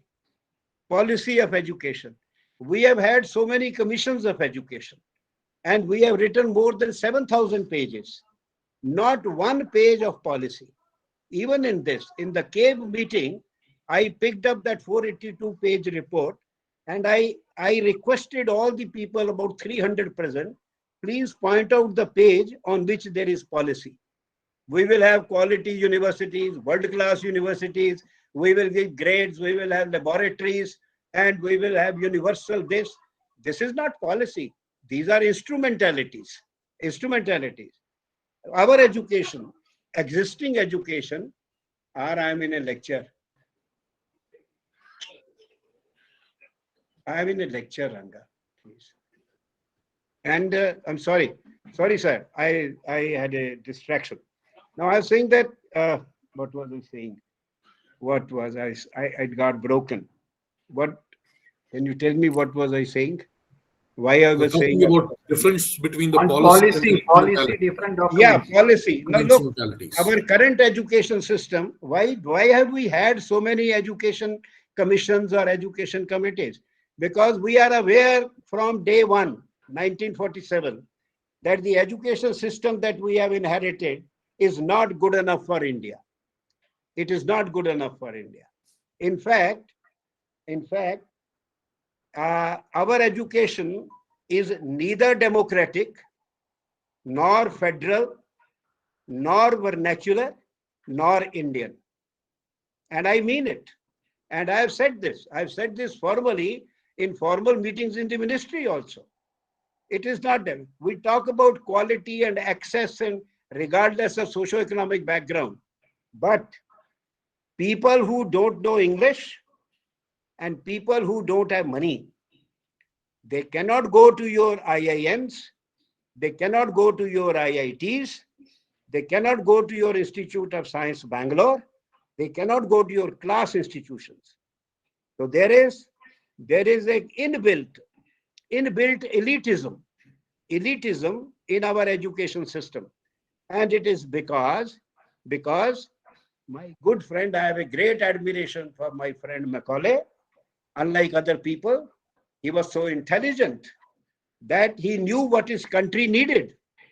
And in 12 pages, he proposed a change which will meet the needs of his people, the British.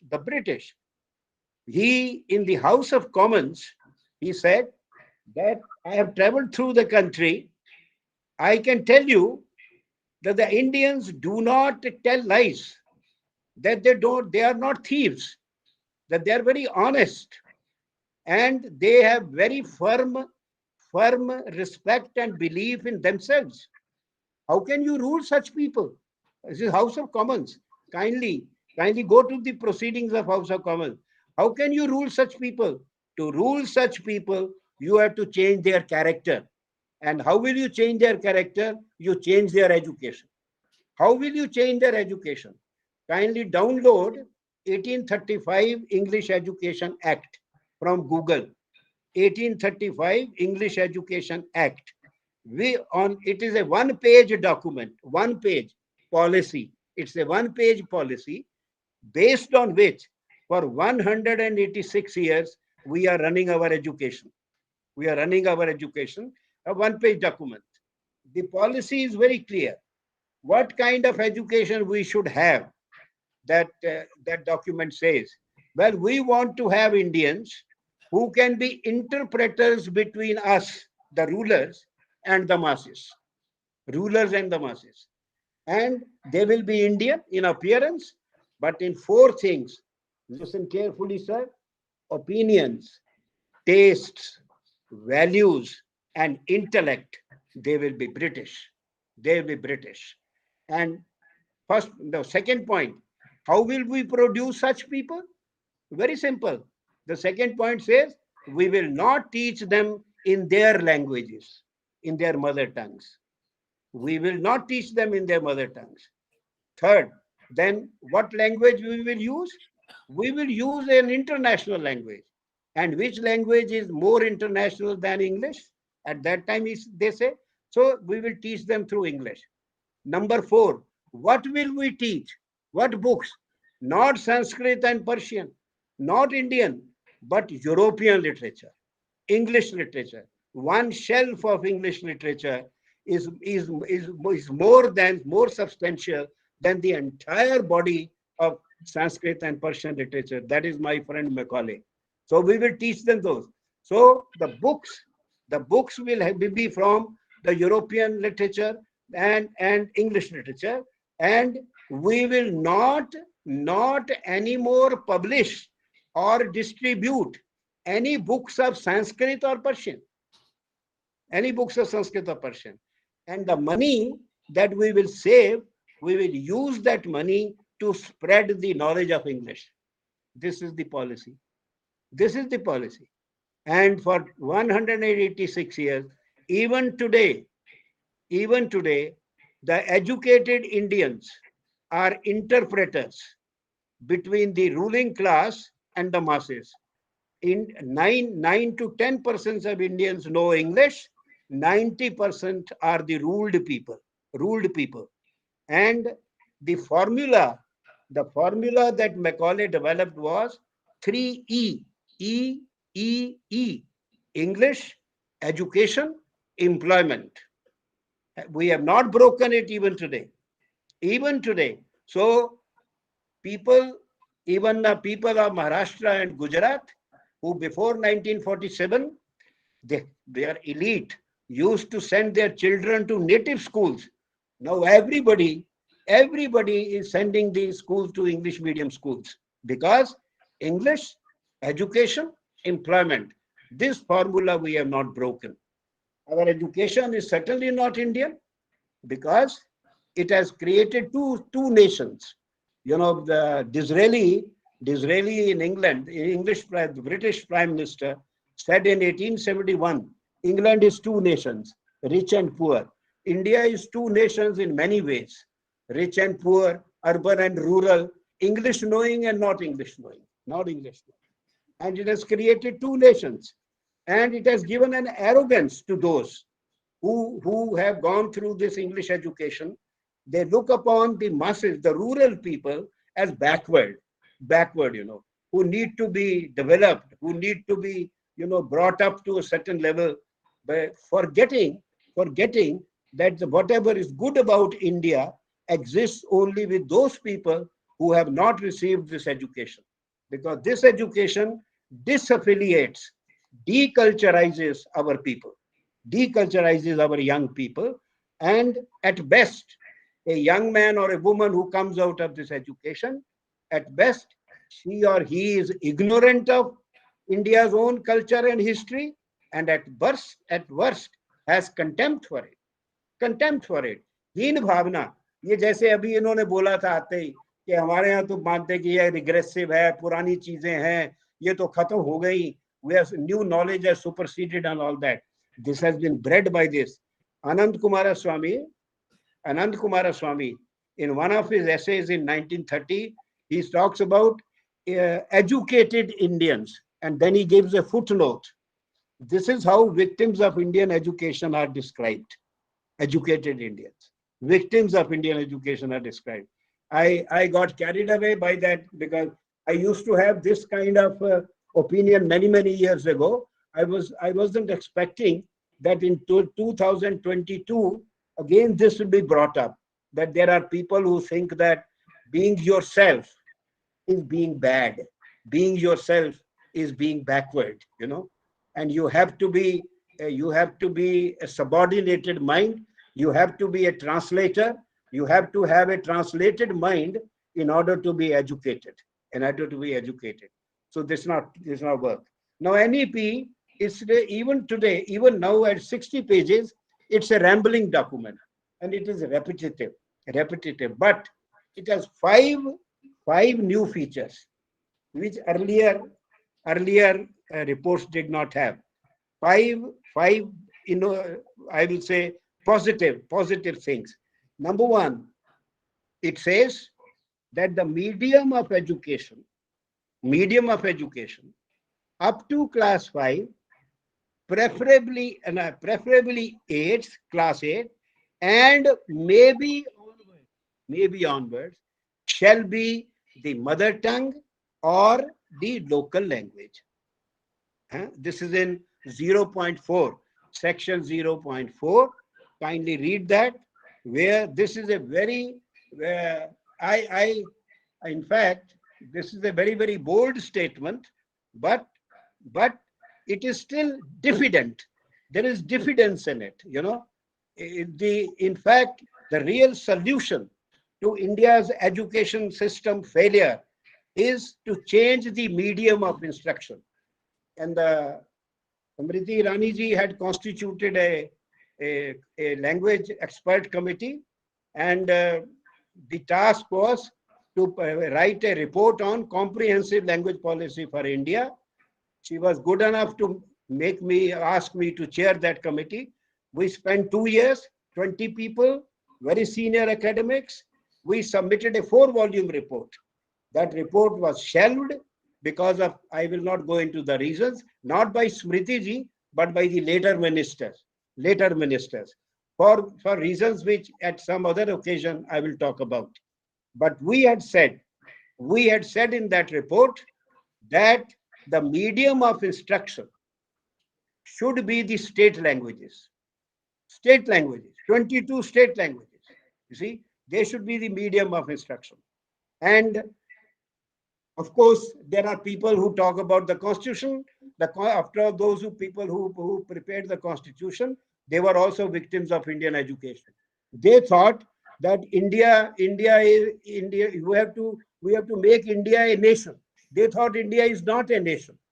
because their definition of nation came from the 19th century post-Bismarck European political system, when the Austro-Hungarian Empire broke up into Norway, Belgium, Sweden, France, and this, then they had that nation state. Now, nation in European definition, one language, one ethnic group, one religion. That is a nation. And all our students who read political science, Garner and Gilchrist, they take this definition and they become so sad that India is not a nation, because a nation has one language, one this, one this, one this. So they tried, they made Hindi one language. And when the southern people discovered that they've been cheated, then they burnt a few buses, and then they made English the second official language. And when that happened, then the Bangla, the Kannada, the Marathi said, but our languages have a history longer than English. Our languages have literature richer than English. Why shouldn't we? So then they created a Schedule 8 in the Constitution.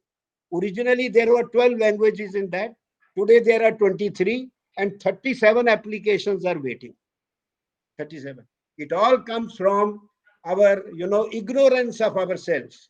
Ignorance that we people are doubtful whether we are one country. But Megasthenes, who came 400 BC, Fahian, who came in 6th century, Ifsing, who came in 7th century, Hyun Sang, who came in 5th century, they had no doubt that they are coming to India, that India is a country. But we Indians, English educated Indians, we are doubtful whether we are one country. I'll give you one example. Namdev, I am sure not many of us have heard of Namdev. Namdev was along with Gyaneshwara in Maharashtra, at the end of the 12th and the beginning of the 13th century. You see, they were great bhakti poets. Gyaneshwar, I don't know how many have heard of Gyaneshwar. Gyanoba, who gave wonderful discourses on the Bhagavad Gita at the age of 15 and took Jivant Samadhi at the age of 21. Namdev was 2 years senior to him, but his follower. When Gyanoba took Samadhi, Namdev left Maharashtra and went to Punjab, in a village Ghumman, where he lived and died. And Namdev's poetry in Marathi, translated into Braj Bhasha, is available first time in Guru Granth Sahib in Punjab, not in Maharashtra.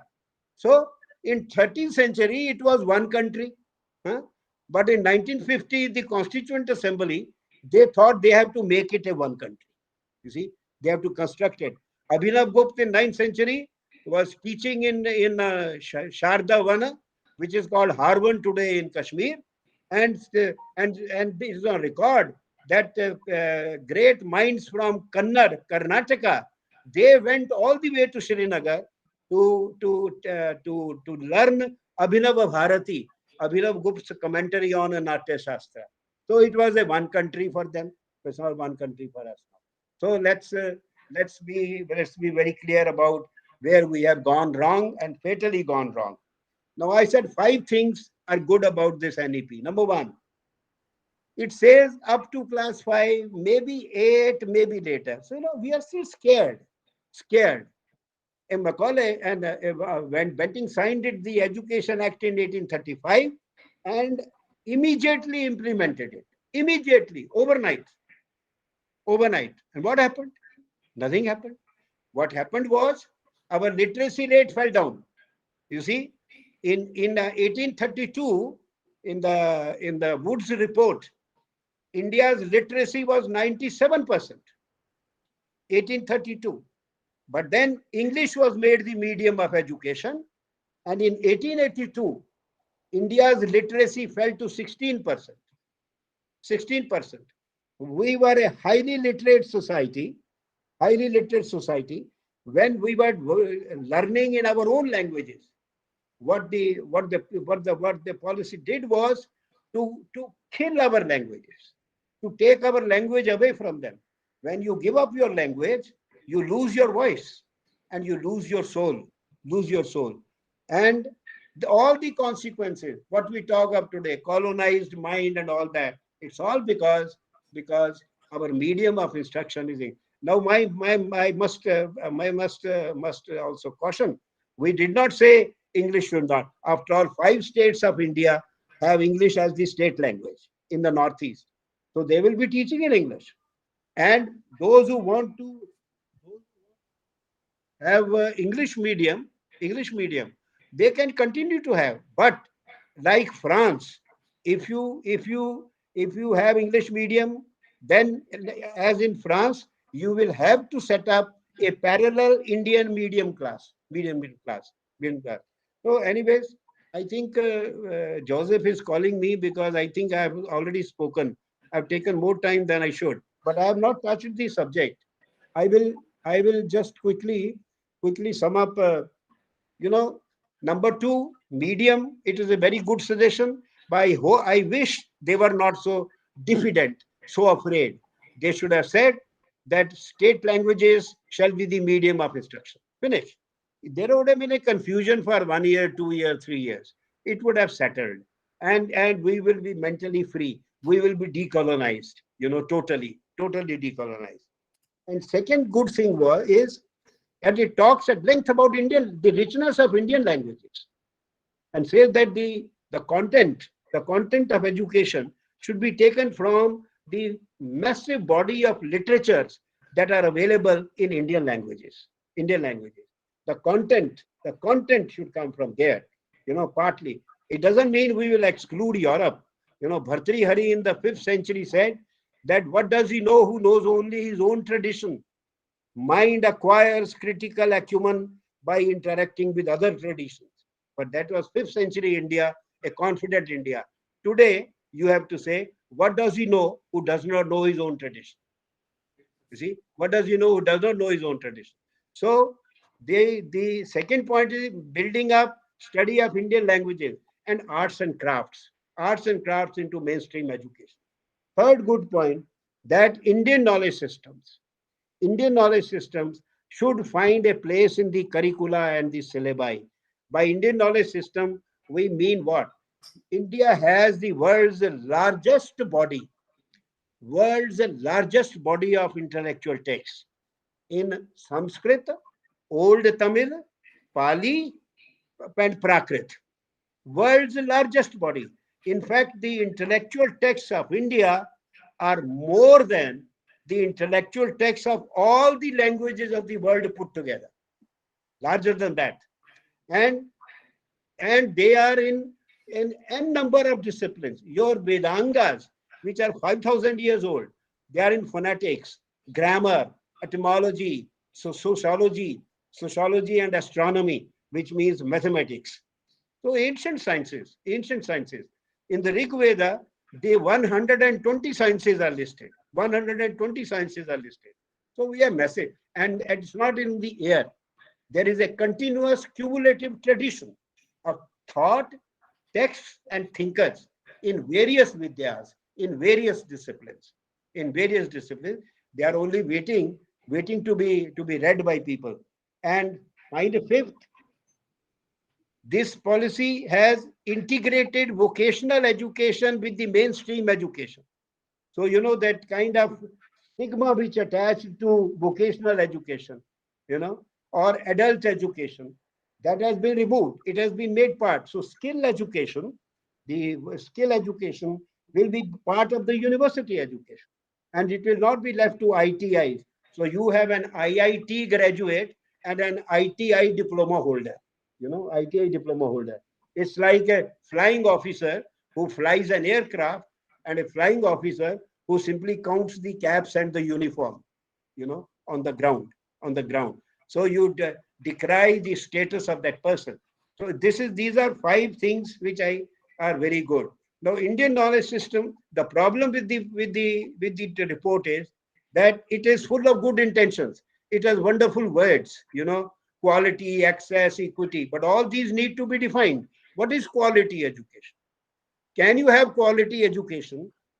Can you give quality education to a child in a language which does not belong to him? Can you? And what is equitable? Everybody can go anywhere. 4 years ago, 5 years ago, from Roorkee IIT, 49 students were thrown out after 1 year because they failed. They failed. And when they were asked what happened, they said, we have come from regional language backgrounds. We cleared our entrance test, you see, and we entered, we did well, and we are in IIT Roorkee. But in IIT, all the lectures are in English, all the books are in English, the exams are in English, and we could not do well, and we have failed. When I talked to one of the directors that whether we can teach in our own languages, he said, no. I talked to director of a Institute of Medical Sciences. Can you teach medicine in Indian language? No. You know, our scholars go abroad, participate. 3,000 foreign scholars come here. Then my young lady who was with me as an associate in that committee, I had told her to ask, and she asked that what about China? Do any foreign scholars go to China? They say, yes, far more than us. Then what about China? Do they teach in English? No, they teach in Chinese. Then how come? How come? He says, because China insists, if you want to come to China, you first have a crash course. You come here, 3 months will give you a crash course in Chinese. When Microsoft went to China, they said, you make it in Chinese. They refused. They didn't accept Microsoft. But when they came to India, we said, come. We will teach English to everybody. You know, and Sam Pitroda, you read Sam Pitroda's Knowledge Commission report. It's a joke. The first line is, we will now make India a knowledge society. Now, he's talking of a country which had the first book of the world. The first book of the world was written in this country. The first poetry, the first prose. And he says that we will now make India a knowledge society. And how will we make it? By computer and English. Computer is an elitist instrument of education. The most democratic mode of education is oral, maukhik. Our culture, our tradition is oral. Because in the oral system, the learner only needs ears. He doesn't even need the ability to read. He has only to listen. And even today, when you open the television in the morning, there are lots of thinkers, you know, giving discourses on learned texts. Millions of people listen to them and learn. How many people listen to the classroom lectures compared to that? So, sir, I think the report has good intention, but they don't say, how will you incorporate Indian knowledge systems? How will you do that? They have a procost in the ministry also. They are also, sometimes they print a list of temples, great architecture, but they don't know what to do. It's such a messy body. And they don't have the courage. They don't have the courage to say that we should Indianize our education. Indianize it. And maybe some other time, I will not take any more time. I'm feeling bad already. I can talk about, I have already in the ministry talked about how to go about it. But then, you know, at Plato, at the end of Cratylus, one of his dialogues, he says, I have said with my hands raised that goodness is above all, but who listens? And Ved Vyas in Mahabharata at the end says, I have been shouting with my hands raised, dharma is above all, but who listens? So I have been shouting, sir, not 52. I have been teaching for 62 years. I was 19 when I started teaching. I am 82 now. You see, and I have been teaching these things. I have been in JNU, in MA English.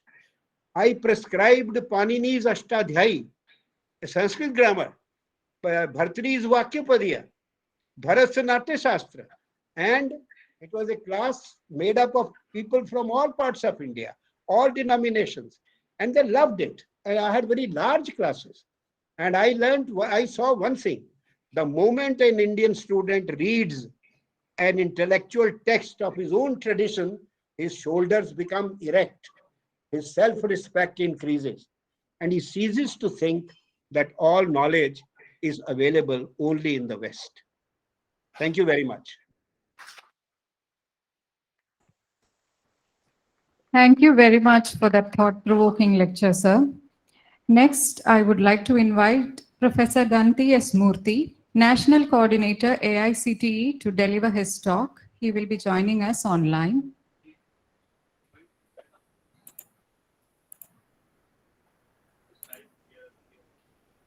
Sir, we have a request. We are already running behind the schedule.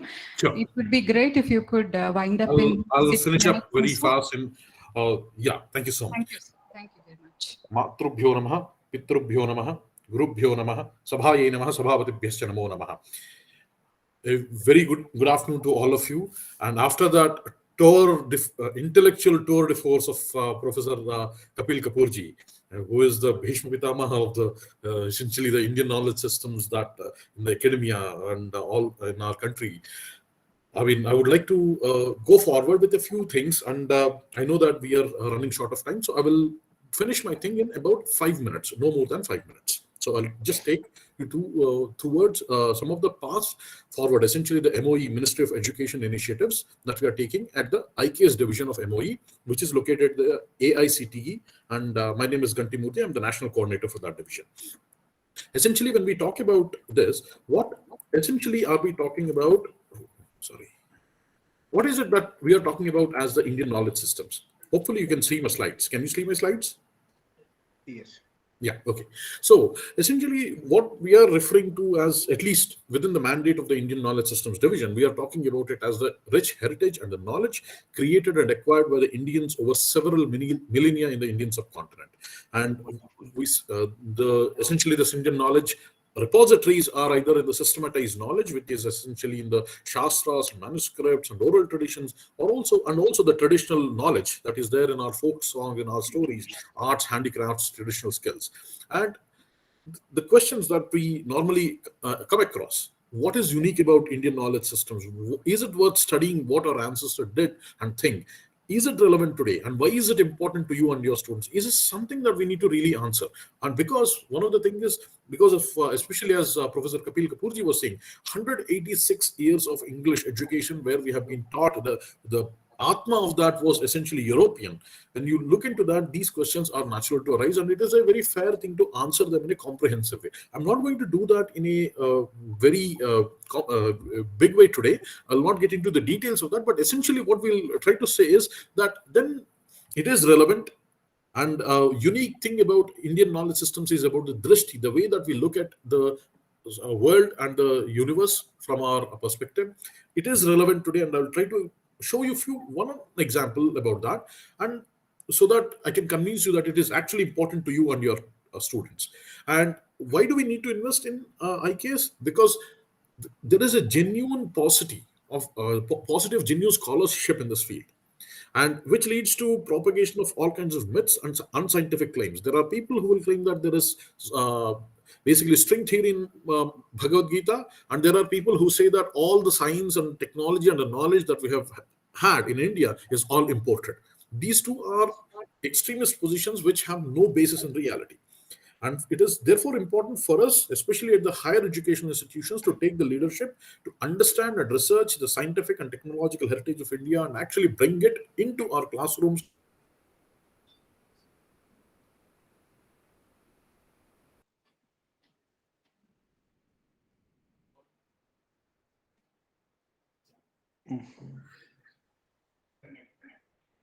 Why we lost?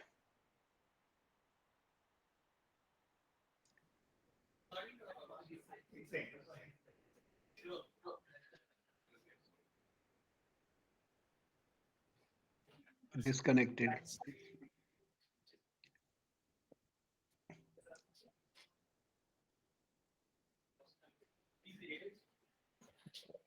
Sir? Sir, I think you lost connection.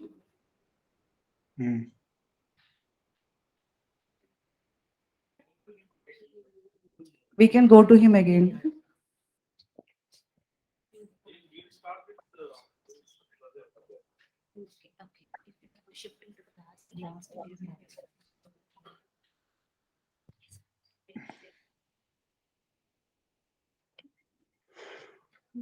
We do you have connection?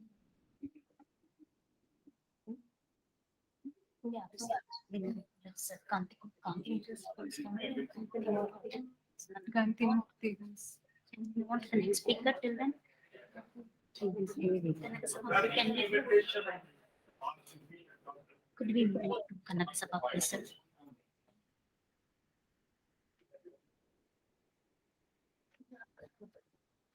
Professor Murthy seems to have lost his connection. In the meantime, allow me to welcome Professor P. Kanagasabapathy, Chairman, ICSSR, to deliver his lecture.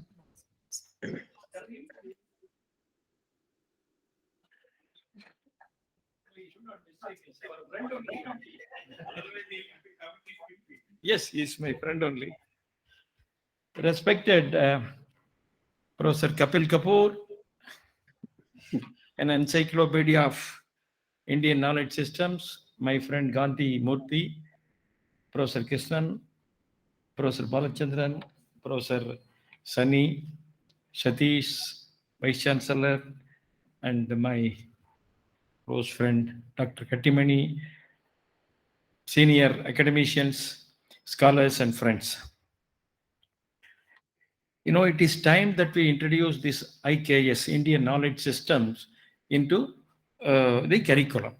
I just want to emphasize only one point and then I'll complete it within the allotted time. You know, the need for introducing Indian knowledge system into the curriculum of Indian education is already late, as Professor was pointing out. There are two reasons for it. One, universities and educational institutions are remaining as islands cut off from the realities. And it is not just about the past, even with regard to the present systems. Of course, many of us know how we are cut off from the past. Professor Kapil Kapoor was mentioning. We know nothing about our past, even though some few information here and there we get. We have an enormous amount of knowledge systems, as he was mentioning about martial arts. Very recently, we celebrated the birthday of one of the noted Gandhians, Tharam Pal, in the month of February, 101st birthday. He was the one who documented as to how the Indian system was there at the time of entry of Britishers, after they entered India, in the 1820s, 30s, etc. One of his books, Science and Technology in the 18th Century, says that the Indian knowledge systems, particularly with regard to science and technology, was widely prevalent in India. Widely prevalent in India. All of us know, for example, plough that we farmers use in our lands. The Britisher who found out that for the first time said, it is the greatest innovation in the agricultural field anywhere in the world. But it is very common to us. We see it is very common. But it was not existing anywhere in the world except India. So Britishers go and introduce that in England. He says only from 1780s, 18th century, second half of the 18th century, that was introduced in England. Very ordinary, small thing. Small for us because we see in everyday life, but it is an innovation. Similarly, with regard to smallpox, all of us know Edward Jenner is considered as the original founder of medicine for the smallpox. In fact, Edward Jenner got his knowledge from India, that too from our region, Kerala, Western Tamil Nadu region. Because when the British officials were touring the western part of Tamil Nadu and Kerala, of course, earlier we were one and the same. So they've noticed that the ladies of ordinary grandmothers, in fact, I should not use the word ordinary, but the grandmothers of our region, they were giving medicine to the children through our Indian knowledge system. You know, the method that we had developed, Westerners did not know. They come to know about it and then they introduce it to the Western world and it becomes global. So this is just an example about our past. And it is not just with regard to science and technology. In every subject you teach, you know, we look at India only from the Western point of view. Now, many of us represent here social science field. You take any subject, If you take sociology, for example, then we teach Max Weber's theory that was written in 1905, which says that India and China can never progress. But what is happening now in the last 30 years, it is India and China that is taking the world forward. So this is how we teach theories. I'm a finance teacher. When I go to the classroom, much of our theories are completely vested, totally vested. I'll just give one example. From the mid 1980s to 1997, for 10, 12 years, Nobel Prizes in economics were given to only finance professors. Finance professors. In 1997, 2 professors got Nobel Prize for their model. They call it as a model called Black-Scholes model. So these 2 professors, unlike the earlier Nobel laureates, they thought differently. When the whole world is recognizing us by giving the Nobel Prize for our invention, why should we go and teach in universities earning monthly salary? So they decide to resign from their job. They go and promote a company. For the first time, investment company was promoted by economists and professors, management professors. That name of the company was Long-Term Capital Management, LTCM. When the first year results came in 1998, because many people invested their funds. Some of the senior executives of different companies resigned their jobs and joined this company because for the first time, Nobel laureates are full-time advisors. So we will be earning millions of dollars every year. That is the idea. When the first year results came in 1998, they lost not just their original investment, but several times of investment. They became paupers overnight. And you will be surprised to know, even today, we are teaching the same theories everywhere in India. Everywhere in India. So this is not just about the past. Even with regard to the present, contemporary situation, we look at India, we teach about India only from the Western assumptions. But India is a completely different society.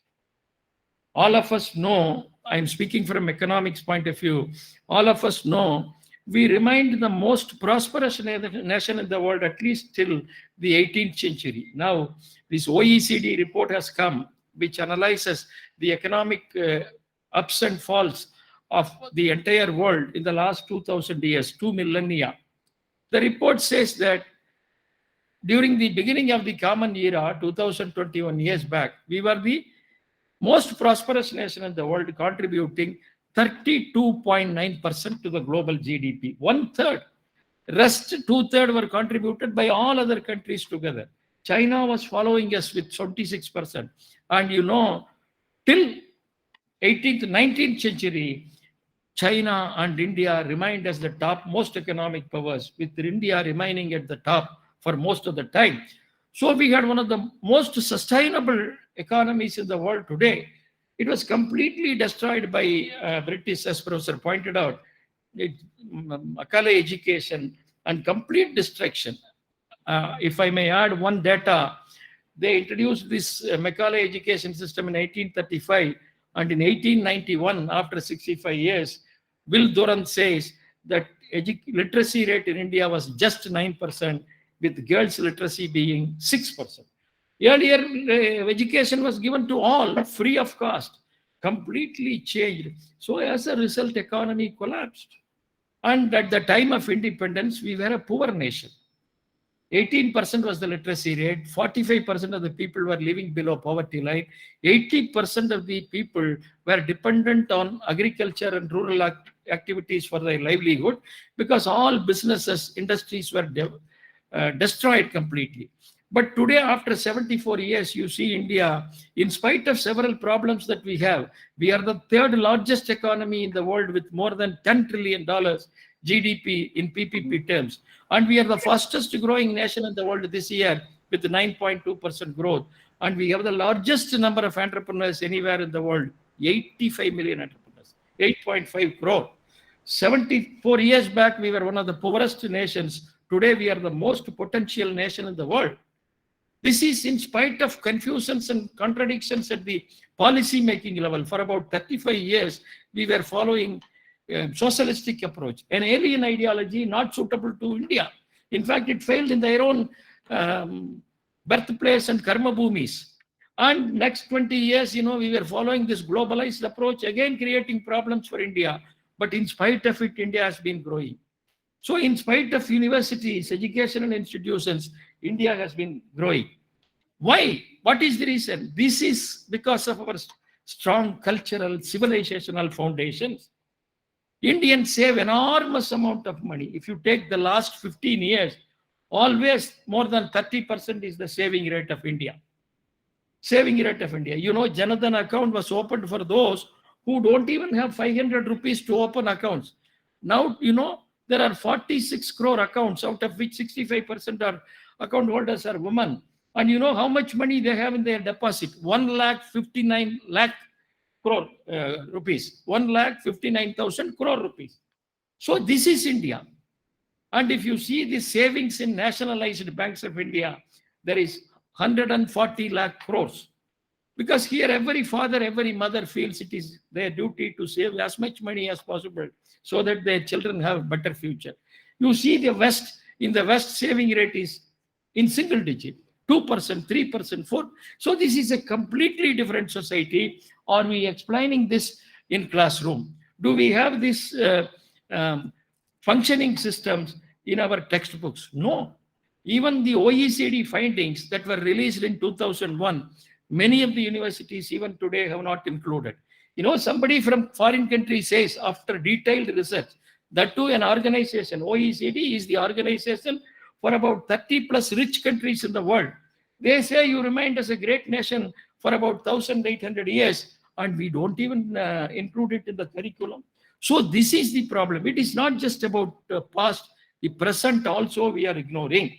So we are a completely different set of society, and here families play the most important role, with women remaining at the center of the economy and the society. So wherever we go and meet the entrepreneurs, they say, sir, it is because of my mother, my grandmother, my sister, my wife, that we were able to develop progress. Can you imagine there is a group of hotels across the world now, Ananda Bhavan, Nari Bhavan, Vasanta Bhavan hotels. The promoters of this hotel, 21% of them said it is our sisters who contributed money towards our initial capital. Can we believe it? So relationship in India works towards the economic progress of this country. But have we ever discussed about it? No, because we don't look at India from the Indian point of view. So my appeal is, of course, now some positive developments are happening. Mr. Murthy is here. Positive developments are happening. We are trying to involve the Indian knowledge system into our curriculum. So it is time that we have to do it. Otherwise, we would still remain as island. There is no connect between the educated sections, between the universities, colleges, and the functioning societies. I am a management teacher. I come from Coimbatore. Many times our faculty members, students will ask, sir, this is an industrial city, entrepreneurial city. We don't get employment. They will not give you employment because we never teach about Coimbatore. We teach about Wall Street theories. So you have to relate it, connect it with the localities. We don't do it. And this is not in economics. This is in sociology. This is in different fields of social science subject. So this is time for us to connect. India is emerging as a global power. In spite of we being ignorant of it, in spite of the educated sections, universities and colleges being unaware of it, India is becoming global power. Because the ordinary people of India who have more economic wisdom, more financial wisdom, more business wisdom are driving this country. There are about 2,500, 3,000 business industrial centers in India, and it is driven by the ordinary people. Surat, you may be knowing, annual turnover 2 lakh crores, diamond trade 80,000 crores, textile business 90,000 crores, other businesses 30,000 crores. This was set up by the people from the ordinary farmer families of Saurashtra. 40% of India's knitted garments go out from Tirupur, completely built by local people. No university connection, no college connection. So it is time that we include these aspects, we have to connect with our societies. Earlier, India remained prosperous because there were close connections between the society, functioning systems, and the educational institutions. Unfortunately, in spite of Mahatma Gandhi, Arabindo Maharishi, Swami Vivekananda speaking about nationalistic education, it's missing. It is time for us, and I'm very happy that our Central University, Kerala, Kasargod, our Vice Chancellor and team has initiated this process, inviting many Vice Chancellors, experienced people like Dr. Kuttimani, Dr. Krishnan and all. I think it is time for us to take forward. Otherwise, we will be failing India as the educated sections. Thank you very much. Thank you, Professor Kanagapati. Wonderful. Thank you Murthy very ji much. is back, I think. Sorry, I had a disruption. Sorry. Thank you very much, sir. Professor Murthy has joined us. We request you to conclude your views, sir. It would be great. Sure, I'll just say a few words and then conclude without going into the presentations and things like that. I don't know where I lost it, but I kept going anyway. So a few things in terms of what we are doing at the Indian Knowledge Systems Division. I think we are essentially coming up with proposals for establishing new IKS centers, which will be focused on three pillars: research into IKS, Indian knowledge systems, in their own languages, in their own context. Second thing is education and and mentoring of younger scholars, so that essentially we transfer this knowledge to students and scholars and mentor next generation scholars. A third thing is essentially outreach and dissemination of this knowledge into general public. So these are the three pillars that every IKS centers in every university will function. And we are establishing, I'm very happy to say that we got about 120 plus proposals for establishing 20 IKS centers in this round. Another round, we are essentially next 3 years, we are trying to establish about 40 such centers throughout the country. And then we are essentially trying to rejuvenate IKS essentially by bringing it from the library to laboratory. So we want that intellectuals to come and do this research into IKS. So for that, to promote the intellectual traditions again and rejuvenate them, we are asking for research proposals, interdisciplinary research proposals from all the researchers. And again, I'm very, very happy to say that in the first round of RFP, we got about 150 proposals and we selected 15 that we have announced. And in the second round, we got close to 340 such proposals. And we are doing the review now, and we are going to, and then in the second round, what we did was, instead of saying that give us a research proposal in Indian knowledge systems, we have asked for focused areas. And these focus so that people can focus and work in special areas so that cohort of intellectual scholars will develop in each of those areas, and will be repeating those areas for in other areas and all that.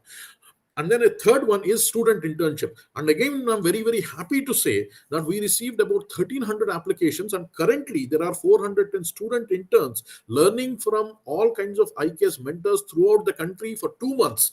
And they will be learning from them. What is the thing that they will learn? They will learn how the Indian knowledge systems is different from the intellectual rigor of Indian knowledge systems. And then one of the things that they will also be learning is that what is the rationale, how did they do it in their own languages. And this is something that we are promoting.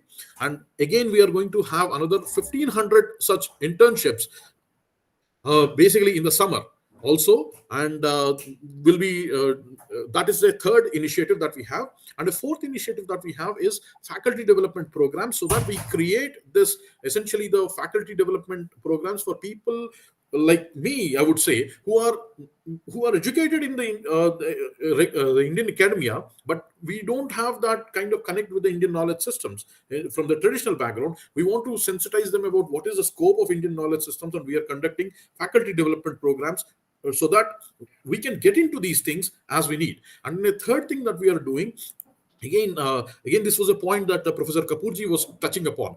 We need to destigmatize the vocational education from the mainstream education. How do we do that? We are trying to bring hands-on workshops into the educational institutions, and where we invite traditional artisans and scholars to conduct hands-on workshops, so that this knowledge is spread throughout the mainstream academia.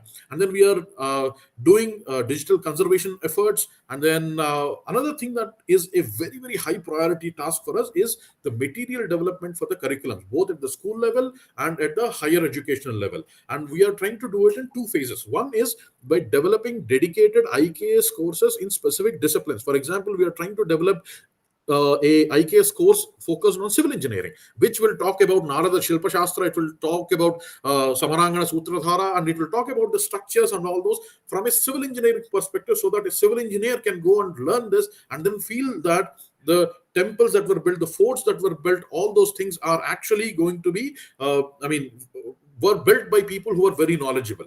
And same thing with the Ayurveda, mathematics. And recently, we also started a conference series as a part of basically the outreach efforts, because in India, the culture, the arts and knowledge, science were not separated. They were always integrated. So we started an effort with the Ministry of Culture, in partnership with Ministry of Culture, a conference series called Dhara, an ode to Indian knowledge systems, where we had just on last Friday, a galaxy of speakers who spent decades learning and researching and looking into mathematical and astronomical texts, and they talked about Indian mathematics. And we are trying to develop kind of follow-up conferences on that, focusing on different disciplines of Bharatiya Jnana Parampara. So these are some of the initiatives, and I will know that we are exceeding time, so I'll stop here, and I'll be very happy to have your feedback. And we are learning, so there is a lot that can be done, and we should do it together. And our job, my position especially, is a national coordinator. So I'm just coordinating. I'm not doing anything. It is you people who have to do it. So I would request you all with humble pranams that please do participate. And with that, I will thank you all for giving me an opportunity to present with you. Thank you so much. Namaste. Thank you very much, sir. Now, I would like to welcome Professor M. Krishnan, Vice Chancellor, Central University of Tamil Nadu, to share his thoughts.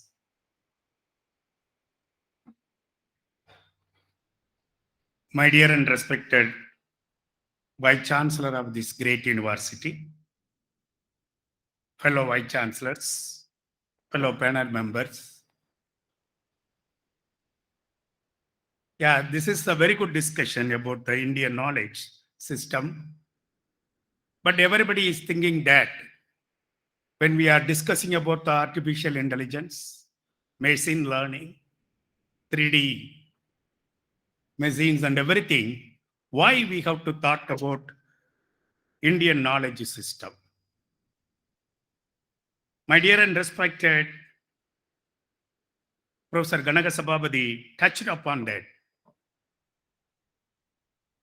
The flow machine, how it's going to have that lot of information came out from the Indian culture.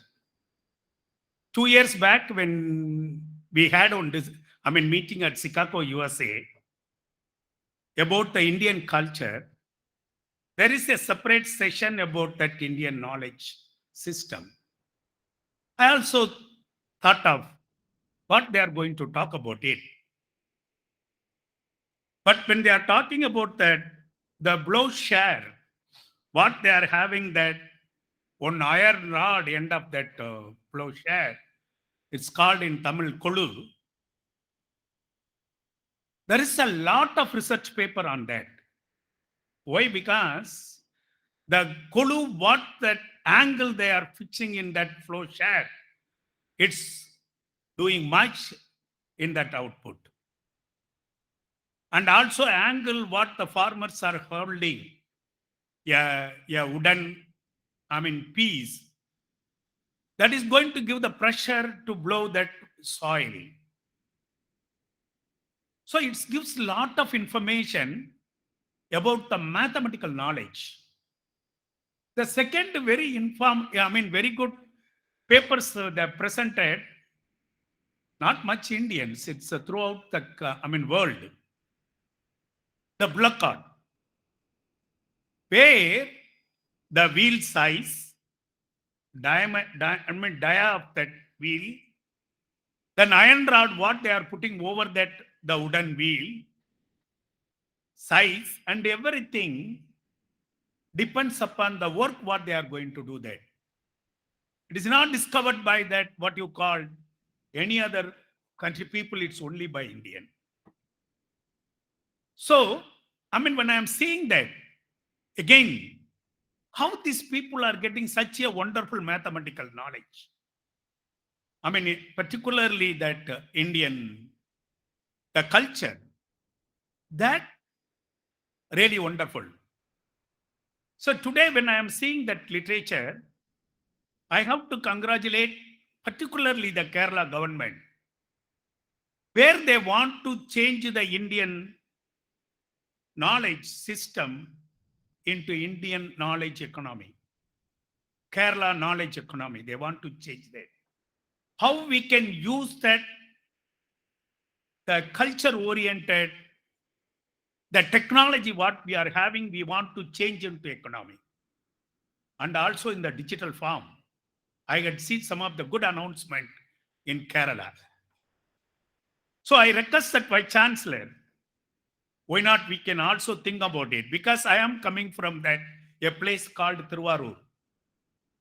It's a delta region where we have the very good culture, very well. Because as my professor rightly told that, so we have long year culture oriented people. We are the one Thiruvarur produce that paddy seeds to all over the country. They have their own technology. We have the fishermen nearby. They need the technology. We have that people coming to that what you call even Carnatic music. We need everything should put together, sir. We have to work for that. Even that morning I visited that central CPCRI, Central Plantation Research in Kasaragod. I feel wonder. Why? Because they prepare the jaggery from coconut. I don't know how many of you people know that. This is anti-diabetic. 1 kg costs about 450 rupees. I never tasted it. Today, I tasted it. But why it's not spread over to India? One of my friend, why I went there, because of course, my old alma mater, one of that, a doctor in UK suggests to the patient to take jaggery from coconut, which is very good for controlling the diabetics. Where we are getting information? Why it's not coming to us? Then I asked these people, why you are not commercializing? Sir, we are giving the permission to develop the technology, not commercialization. Where we are lacking? So not only this, I don't know how many of you listen that I'm not talking politics, our great honorable Prime Minister talking about that Fit in India program. I don't know how I can explain that if we are playing that, but we forget about everything now. One small glass like Koli Kundu Vilayadal, what we are telling to that. What he is giving that, now it's actually everybody is forget about it, but he is telling the example, when you are going to play a Koli Kundu, where your fingers are going to get the strength. If your fingers are going to get the strength, your handwritings are very good. If your handwritings are very good, the gray area of your brain, it's going to work out properly. Who is telling that? Honorable Prime Minister. This, I mean, scientifically it's proved. Then I went into that. There are some scientific papers when you are handwriting, so only I am advising my students, don't use always a computer. Kindly use your fingers for writing something, taking the notes. Yeah, there are the papers where they are doing it. Second play, what he is referring is, I mean, I can give a lot of example, one or two example I am giving. That is called, I don't know Malayalam what you are calling us, or the other people what they are Pannanguli. That is, mother didn't have that any knowledge, your education. But she knows that how to count my coin and put it at fingers with mathematics. Where it is our play. So many things are there in our culture. I don't want to tell that because there is a big list. I'm telling to my students. You know that there is a place called Tindukal at Tamil Nadu, where the Tindukal lock technology is worldwide. It was there as 18th century, rightly told that. But where is the technology has gone? Why we are not taking it further? Starting from Nagargoil to, if you are coming to Chennai, everywhere we have the technology. I'm not degrading any other place. I know that. I have the experience. But now we are talking about that, what you called knowledge system. We are getting the project. Even morning I talked to Professor Ganasabai. We have to have the center, at least collecting the information. And you have to store it. At least my students should see that. When that, what you called that salt satyagraha is going on from Samarbadi to Thandi, where same satyagraha, salt satyagraha did by Rajaji from Tanjavur to Vedaranyam.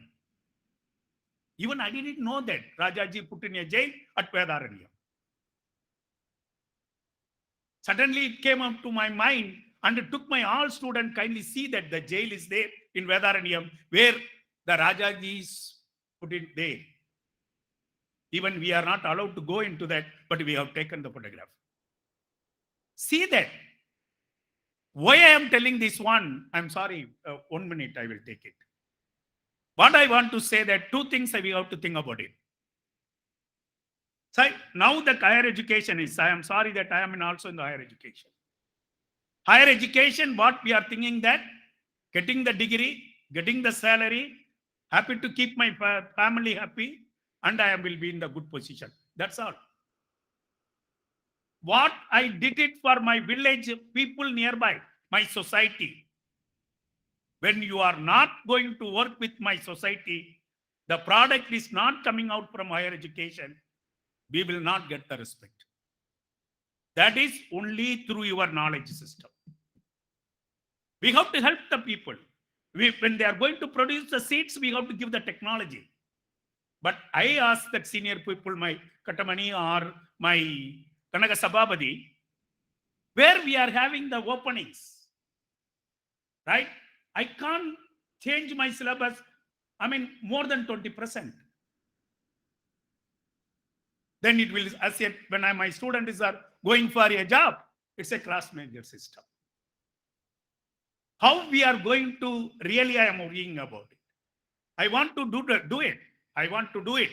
My culture should be there. Because when I am going to be a Vice Chancellor in Central University of Tamil Nadu, what's the modification I can do that? Biotechnology, okay, biotechnology. In a single paper, I have to give that. How? How much? So we have to have a separate center. At least it should come through the elective courses. Every student should know that what's a culture-oriented studies. Even the people from Kashmir to Kanyakumari, they are sitting in my place. That is called Tiruvarur. But they don't know who is Raja Solan. A great people did so many things for irrigation, agriculture irrigation in Tamil Nadu. So these are the things I request the Vice Chancellor, kindly take it in that, all that points what we are discussing and recommending, because I'm discussing every day. Of course, I'm so happy. We have the 5 integrated program in Central University of Tamil Nadu. We have that already exit and re-entry program. We have that. And also we are giving the degree when they are leaving with the 3 years. Yes. Everybody is physics, chemistry, mathematics, and biology. They are combinedly they are teaching. There is no doubt about it. But the failure is we are not coming out from the boundary. So that is the thing we need. Anything we can discuss, but this meeting should give the recommendation. When we are going to give out the policy from the national education policy or recommending something, we have to see that what you call the ground level problem when we are teaching in the universities. With this, thank you very much for giving the opportunity. Thank you. Thank you very much, sir. Now I invite Professor K.C. Sunny, Vice Chancellor, National University of Advanced Legal Studies, to deliver his lecture. Esteemed Vice Chancellor of Central University, Professor Venkateswara sir, Professor Kannaka Sabapati, Chairman ICS sir, Professor Krishnan, Vice Chancellor, Central University of Tamil Nadu, other distinguished guests, and newly joined Vice Chancellor Sri Mohan Kundumman, Vice Chancellor, Kerala University of Health and Allied Sciences, other distinguished guests, and dear friends. I will take only 5 minutes because Venkateswara sir is my own Vice Chancellor, because basically I am the Professor of Central University of Kerala. My 6 research scholars are working here. Next January, I will come back to Central University of Kerala. So I am bound to obey the direction given by Venkateswara sir. Anyway, I am fully agree with the views presented by other speakers. So I am not repeating the things stated by the other speakers. Actually, this Indian knowledge system, but stressed in paragraph 4.27 and para 22.1 to 18 in new education policy. Actually, certain specific terminology is used there. One is holistic approach. Then liberal arts. I think these two things are very important. Coming to liberal arts, the Malayalam translation of university is Sarvakalashala, but Hindi Vishwavidyalaya. The Vishwavidyalaya, the idea is very noble, but Sarvakalashala, that is the place of all arts, that is also very important. So, anyway, we may give emphasis to this aspect, that is, university is a Sarvakalashala. Then coming to the operational level, as rightly pointed out by Krishnan sir, we may think about introducing new electives related to Indian knowledge system, so as to enable the students to take these electives. Secondly, we can add certain components of Indian legal system to the existing courses or branches of knowledge. For example, to physical education, we can add yoga and martial arts. Director of physical education, that post itself may be designated as officer or assistant professor for sports, martial arts and yoga. In our university, we designated this sports division department of Center for Sports Studies as sports and yoga studies. That may be the second strategy. Then, coming to other issue, that is how to approach.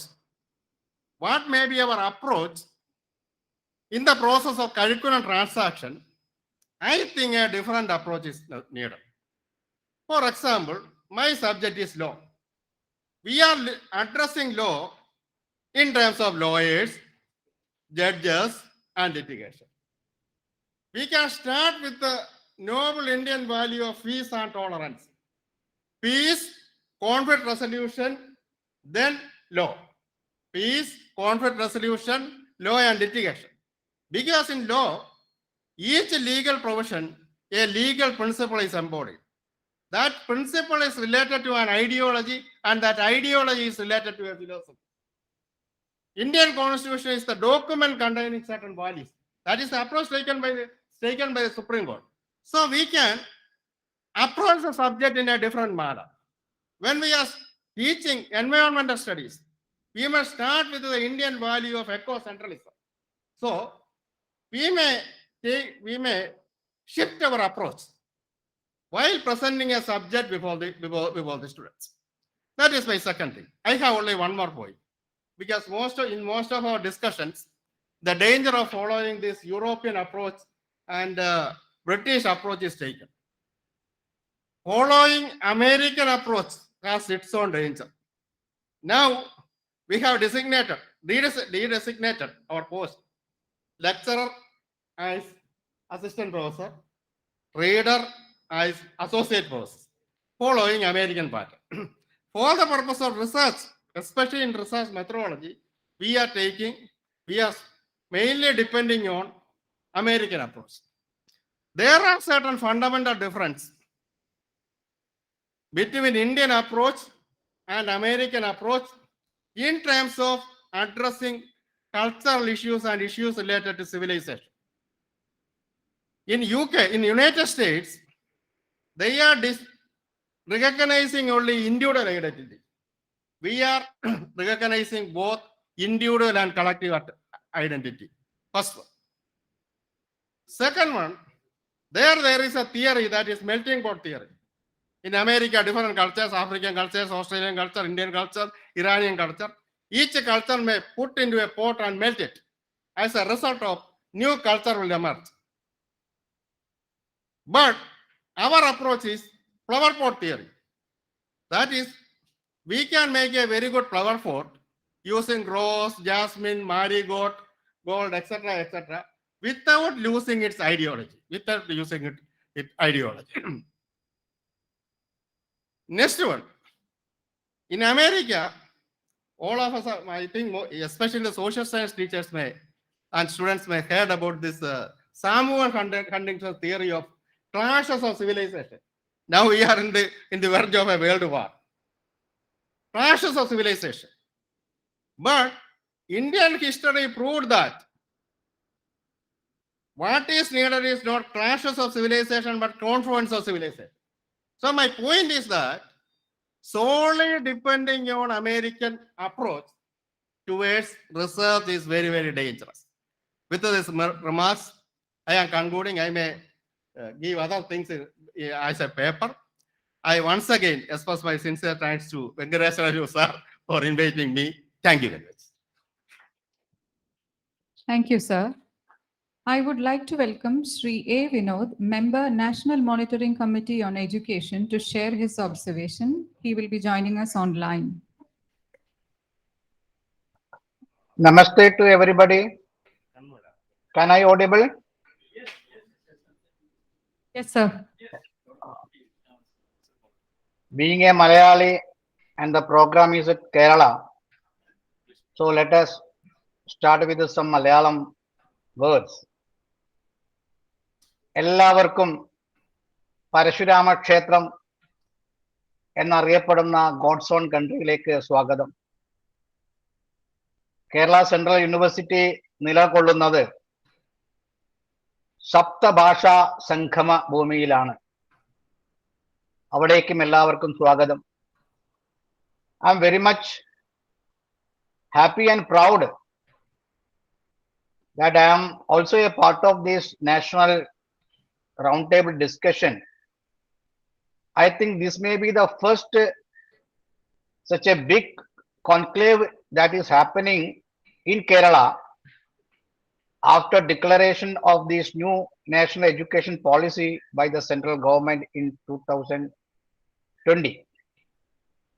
I'm congratulating for the initiatives of Central University of Kerala, especially the Vice Chancellor and my respected sir, and the other dignitary, especially Kapil Kapoor sir is here from Delhi, who was the inspiration and in a some way the pioneer in introducing Indian value system and Indian knowledge system in education, and especially his contribution to make a module at a +1, +2 level in CBSE as knowledge of India, which may be very less known to many of our educationalists, which covers more than 21 areas of Indian knowledge and practice, which was introduced some 6-7 years back in CBSE, but it was a failure that nobody was ready to take that syllabus at +1, +2 level. Isn't like that, sir? Kapil Kapoor, sir. And Kapil Kapoor, sir, was always inspiring people like me to make Indian languages to education. He pointed out how the British made 3 E's and 3 R's to conquer India. First, education they described as 3 R's: reading, writing, and arithmetic. And the whole society was they conquered by 3 E's: education, English, and employment, that he mentioned. And for us, education is 3H, what Gandhiji told. It is the training of hand, heart, and head. It is the all-round development of individual. It is the character building of the personality, that is Vivekananda told. So now after this NEP, a new perspective has come into exist. We are seeing our education in Indian perspective. We can see this as an Indo-centric education. The vision and mission of NEP is to transform Bharat, India to Bharat, a new Bharat, that is Atmanirbhar Bharat, self-sufficient, reliant India. And that too, a vibrant knowledge society. The NEP says in its policy statement, the vision statement, for a vibrant knowledge society. Not only a knowledge society, but it should be vibrant. There is knowledge even today, but it is not vibrant. So to make it vibrant, to make the society vibrant with knowledge, always the knowledge should be, or the education system should be, rooting on 3 aspects. In our language, it is Sanskriti, Prakriti, and Pragati. What is Sanskriti? The culture, our roots. And Prakriti, what is the present conditions? And Pragati, the future aspiration of the society. So in these 3 dimensions, this new education policy is much focusing. A lot of deliberation has conducted in universities, colleges, and many places in support, and in maybe somewhere in Kerala, like states, some criticism also. Everything, whether criticism or appraising, both should be encouraged, because in India, this Vade Vade Jayade Tattvabodha is the core concept of Indian system of dialogue. So the core of NEP is to bring back Bharatiya education system with its philosophy, its content, and methodology. Methodology means it contains mainly psychology and pedagogy. So in all these 5 areas, philosophy, content, methodology, that is psychology and pedagogy, we have to make a new paradigm shift in the education system. So we are not expecting the government, the new education minister, the coming education minister, the prime minister will initiate all these things. It is our duty from our universities, from our departments, from our state government systems, we have to start. So in this, Bharatiya knowledge system and language will be the nucleus of the new education system, which Kapil Kapoor sir has told. And what is this basic thought of, this was the basic thought of many visionaries of modern India like Gandhiji, Vivekananda, Aravindo, Rabindranath Tagore, Madan Mohan Malaviya, and even our Surgiya Prime Minister Atal Bihari Vajpayee ji also. He didn't wrote any particular book on education, but he had put his ideas on education, on parliament, on public meetings, on conferences, as lectures, in kavidas, in many things. He was a visionary, not only a poet. Basically, his target was on education. So now we got a chance to revamp, restructure the whole our education, right from pre-primary education, early childhood care and education, that is from age 3 to at the end, last lifelong education, up to research and lifelong education. For this, everyone has to mention what is told in NEP, all these things. So everyone in this area should read 2 chapters mainly from NEP or paragraph. That is number 4, which is dealing with school education and its curriculum, and 22nd, which is mainly focusing on the higher education, language, arts, and these areas. And in both paragraphs dealing with the teacher education, the 5th one and the 15th one, because teachers should be trained and developed to impart this Indian knowledge system to the new generation. So the role of teacher is mentioned here also. I'm not going in details. In these 3-4 different usages are used in this document. One is knowledge of India. Not only always knowledge system of India, knowledge of India, its diversity, its richness, its uniqueness, in a way, the wonder what Bharat is. A.L. Basham, a great historian, has wrote a marvelous book years ago. That book was India That Was a Wonder. But India is still a wonder, but that wonder should be reflected in our education. That is knowledge of India. And Indian knowledge system, it is all kind of knowledge which is in our language, not only in Sanskrit language or any classical languages, but in our cultural, traditional, folklore, everywhere, how it is practicing. Indian knowledge systems are not bookish knowledge. It is practicing knowledge. Even now we are practicing it for our health care, in our agriculture, in fisheries, in child rearing also.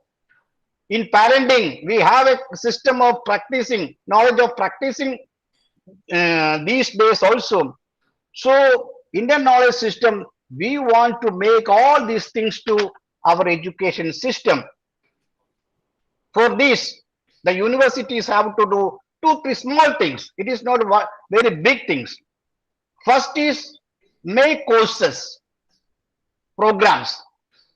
That can be a separate bridging course or a credit course, or inculcate or include the Indian knowledge system in all the subjects. Kanaka Sabhabadi sir was telling about his, he was in management area and commerce. Yes, what is the concept and contribution in the field of trade and commerce? What is Indian concepts? That we have to tell. I will tell you a small example.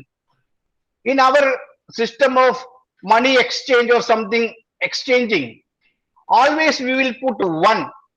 We will give 1 note 1 rupees as a donation, or 100,000 plus 1, 500 plus 1. But you see, now the market is much influenced by the Western concept. What is the price of Bata? Earlier it was price of Bata shoe, 99.99. they will not cover the point. We are always with +1. They are always little behind. This is the concept value in trade and commerce also. We always give something, even after giving some oil, milk, rice, everything. In olden days, the shopkeeper, after weighing and giving it, he will put one handful of rice or grains to the customer. That was our concept. So we want to include all these courses. For that, content should be generated. The vice chancellor, the academic deans has to request or advise our faculty members to make their content in their perspective subject area, whether it is mathematics, life Sir, science, social science, everywhere. Sir, This sorry is for the my, interruption. Could you please conclude? We are running yes, behind. only 1 minute. Yeah, thank you, sir. I will, so this much of work we want to do. So instead of AICT has started a center of Indian knowledge system, and many national institute like Kharagpur IIT, Bombay, Delhi IIT, they started. So my request is that so many vice chancellor from Tamil Nadu, Andhra, Karnataka, Kerala, all central university vice chancellors are there, and many other vice chancellors are there.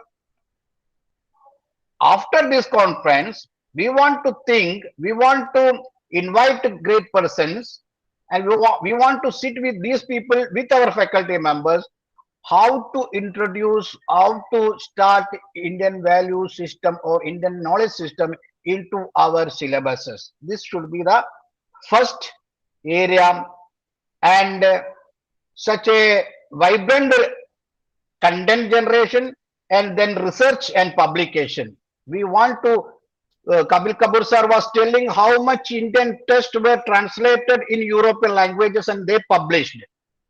I mentioned two. In 1835, the British English Education Act was passed.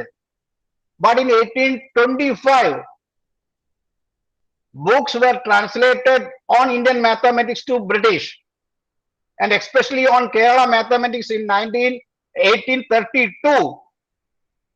C.H. Wish has published in Asiatic Society the contribution of Indians on circles and higher mathematics. So there was a lot of document what they produced, they collected, translated, and made the knowledge of their people. So it is our right time to translate what are the new knowledges in any language in the world, whether it is in Russian, Chinese, Japanese, Hebrew, get it translated to our Indian languages. The university has to take a very big responsibility to translating, publishing on new knowledges in Indian languages also. With these words, I am congratulating the university, those participating in these things. Next 2 days, we will be having a nationwide big conversation on all these aspects of implementation of education policy in higher education. And with this spirit, we want to move to our universities, our institutions to implement it. And I am congratulating the Vice Chancellor of Central University of Kerala, who took a very courageous step to implement or start a discussion on new education policy in India. I wish he has to lead the South Indian states and South Indian central universities with all. Krishnan sir is there, all other central university, Satyanarayana sir is there. Everybody has to come together and go in hand with hand, and we want to make it implemented within short of period. With these words, let me conclude. Thank you once again. Namaste. Namaste Kapil Kapoor sir. Namaste Kanaka Sabhabadi sir. Namaste. I couldn't come and attend the program due to some other. I have two plans to come, yesterday and today also. Both I couldn't execute. Thank you, sir. I request Dr. Satish CP to offer the closing remarks. Yeah, I think I'll make it very short. I might have instigated the very respected Professor Kapil Kumar by saying that using words like regressive and revivalist, I was just referring to the ecosystem that prevails in Kerala. Anyhow, Professor Kapil Kumar took us on a whirlwind tour of Kapil Kapoor took us on a whirlwind tour of Indian knowledge system in a very brief time. And I do not want to go into the details. Professor Ganti as Murthy has mentioned about the paucity of genuine scholarship in this area. And then we have Professor Kanaga Sabhavati, who mentioned about the culture of saving money in India, how women are at the forefront of economics in India, economy in India, and how the certain cities like Coimbatore, Surat, and Tirupur have come up in industrialization. Professor M. Krishnan of Central University of Tamil Nadu has very significantly mentioned about indigenous traditional knowledge and techniques practiced in many parts of Tamil Nadu. Professor K.C. Sunny, I think he suggested certain umbrella terms for various subjects which can be brought together to develop certain faculties in Indian knowledge system. And then you have Sri A. Vinod, who very brilliantly made an analysis of NEP 2020 by bringing out its highlights. Thank you all. Thank you very much. Next, I welcome Professor V. Balachandran, Dean, School of Business Studies, to deliver vote of thanks.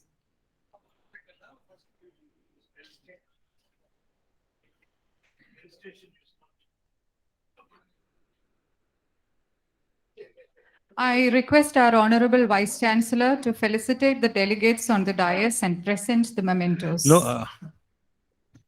No speech. Tomorrow, I think I'll also get into the mic since the start of the session. I think we'll try to have a little more time management. I'm sure that we have been a little longer than planned, but the sessions have been very interesting and useful. And in fact, actually, we would like to request all the resource persons to give us a 2 to 3 page note, or Sabhapati sir, a 2 to 3 page, because wonderful presentations you have made. Tomorrow you please do that. Please give it. Now I know we are all tired. Please give a big clap for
I request Professor Balachandran to deliver the vote of thanks.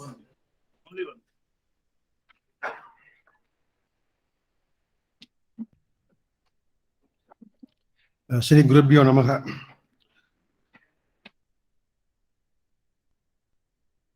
On behalf of the Central University of Kerala, I have great pleasure in thanking today's resource persons, especially Professor Kapil Kapoor, former Chancellor Mahatma Gandhi, Antarashtriya Hindi Vishwavidyalaya, for his thought-provoking address. My thanks are due to Professor Ganti S. Murthy, National Coordinator AICTE Online, who has given a wonderful address about the Indian knowledge systems. My profuse thanks to Professor P. Kanagaswabadi, Chairman ICSSR, for his valuable and wonderful address. I thank Professor A. Vinod K. Member, National Monitoring Committee on Education, who came online, for his very scintillating address. My sincere thanks to Professor K.C. Sunny sir, Vice Chancellor, National University of Advanced Legal Studies, for his thought-provoking address. My sincere thanks to Professor Kishan sir for his Indian knowledge system, quoting various practical examples from Tamil Nadu. At the outset, I wish to thank for spending valuable time for this great program. Once again, thank you all. Thank you very much. Thank you, sir. With this, we come to the end of day one of this two-day conference. We request all the faculty members to assemble here tomorrow at 9:20, because our session is starting at 9:30. We look forward to continue these fruitful discussions tomorrow too. Thank you for your gracious presence, keen attention, and valuable insights.